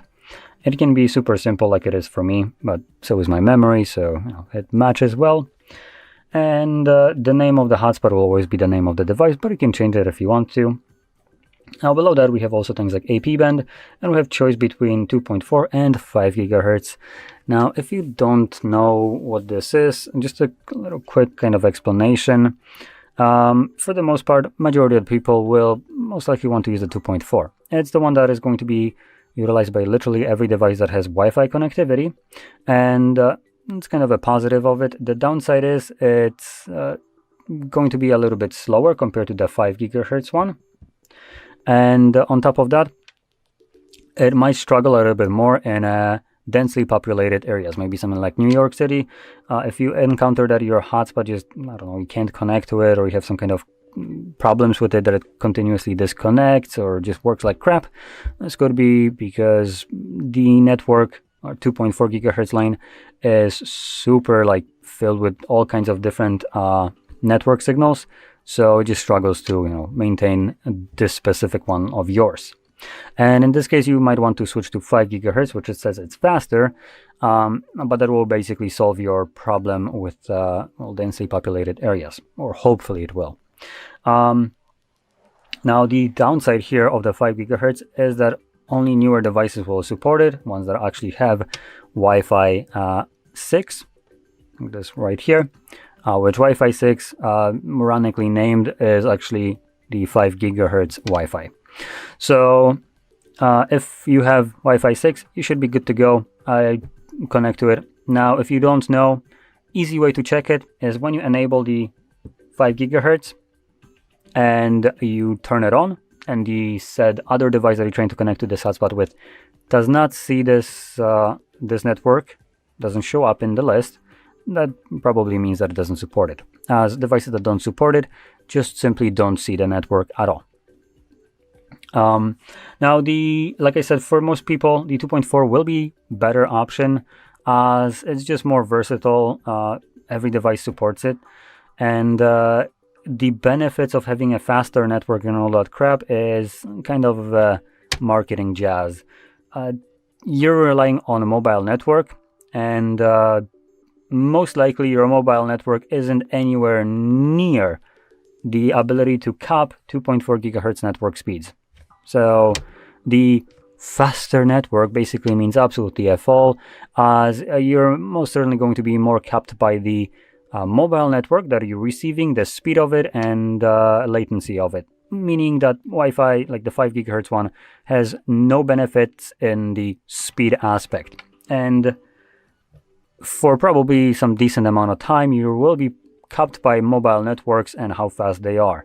So as an example, at my house, I was using 2.4 for 600 megabits per second internet speed, and that was well in its capability, no problem there. So my phone supports max 60, at least my mobile network. So I am like 1/10 of what my home network could do with the same kind of on the same kind of thing. So like I said, mobile networks will be the limiting factor for most likely a decent amount of time, and on top of that, most people even have limit on how much mobile data you can use. That is a very important thing that you might want to also check out. So if you have like a couple gigabytes of mobile network, check on your plan if, for instance, exceeding that amount won't incur some kind of additional fees on you. If not, then you're good. If so, I recommend changing your data cap limit, which you would have to do in, not here, but in the connectivity section in the settings. Now, one more thing in here that I want to talk about is the automatic turn off personal hotspot. So it will automatically disable it when no devices are connected for 10 minutes. It's a very nice feature. It only turns it off when device disconnects from your hotspot and is disconnected for 10 minutes, which means that, for instance, if you're using your laptop to work remotely, you'd close the lid, it would disconnect, and 10 minutes later, your phone will automatically turn it off. I recommend keeping this option on as at least personally, I tend to forget to turn off my hotspot, and this ensures that the device does this for me. And the reason this is a little bit more important is because hotspot will consume more of your phone's battery, so when you're done using it and you forget about it, it would be basically wasting your phone's battery for no reason. Now, quickly checking the thing that I mentioned with the data cap limit, I believe it should be under, let's see, mobile network and data usage, and here, data usage limit. So in here, you can select a limit to how much data you can use, either per day or per month, or basically you can select each day. And yeah, you just basically select whatever you want right here. Obviously, make sure that this is on first to do this. And at that point, when you're approaching whatever limit you set to yourself, basically your phone cuts away the internet and you cannot exceed it, which is going to save you from having like some additional fees from your service provider. Anyway, once everything is set up, you can find this toggle, and instead of holding it, just simply tap on it to turn it on, which you can see right here. And it looks like we don't have any kind of icon that would indicate that it is running, but when you pull it down, you can see that it is right here. So from here, you can connect with other devices to this. And once you're done, if you don't want to wait that 10 minutes, you can just tap on this toggle for the second time, and this will turn it off, which you can also see right here briefly. So hopefully you found this very helpful. And if you did, don't forget to hit like, subscribe, and thanks for watching. Welcome. In front of me is a Realme GT8 Pro. And today I'll show you how you can record screen on this phone.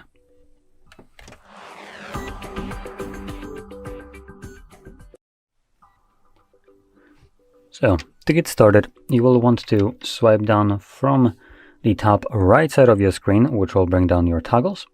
And in here we're looking for the screen recorder. Now let's see how long it takes me to actually find it, and it looks like it's on the second page right over here. Now, if you don't see this toggle anywhere, you can actually add it by clicking on this pencil.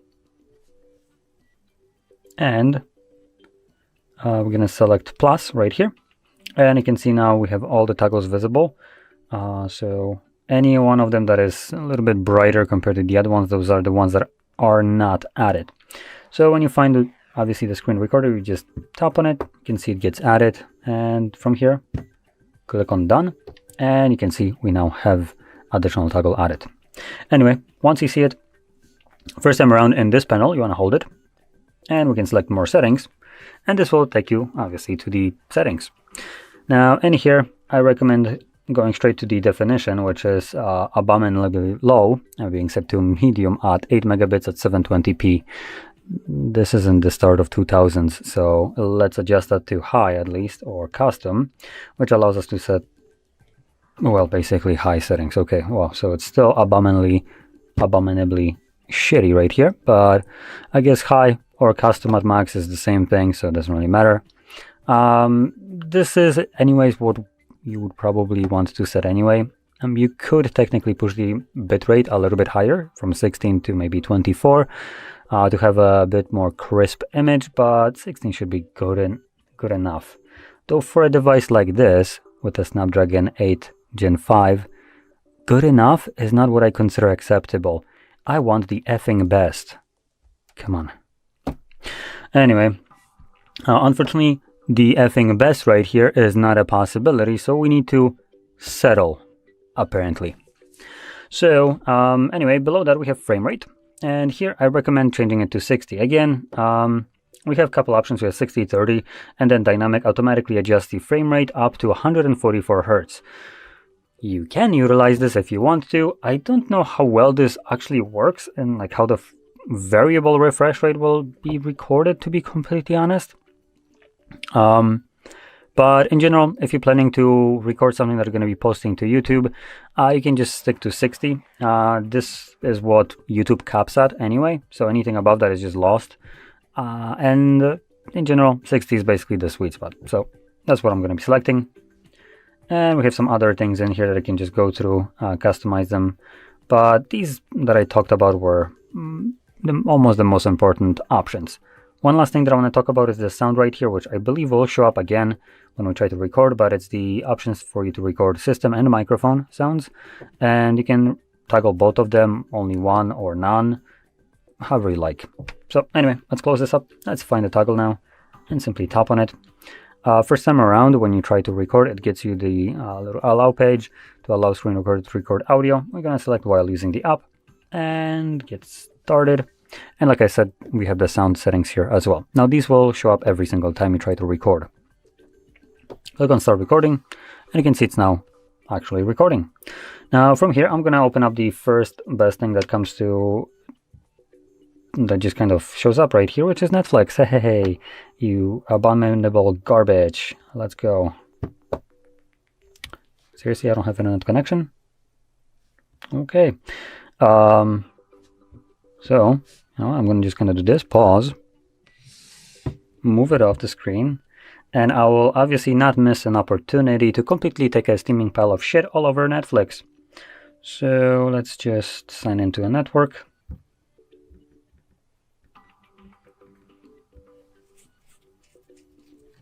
Perfect, we're now signed in. So we can resume. There we go. And look at that, I can now get into Netflix. Now, you can see we have content visible right here. You can scroll through it. I also want to point out that I do have this little dot under my finger, which you can kind of barely see. Trying to kind of showcase this somehow. You can see this dot following my finger. This like white one right here when I move. So this is, I'm pointing that out because this won't be actually visible, which is basically one of the features of screen recording that we have turned on. Also, I am not signed in, therefore this shouldn't really affect me. I don't actually own even the account, so I have never agreed to some terms of service or use of Netflix. I didn't even install this application. It comes preloaded with this garbage phone. Well, the phone isn't garbage, but the fact that it comes with bloatware like this piece of shit automatically makes this abominable. So I'm gonna get rid of this. Netflix belongs in the trash, so that's why we'll put it right away. Anyway, once you're done, you can interact with this overlay, click on the square to stop it, and this automatically saves it to your photos as it's mentioned. So let's find photos.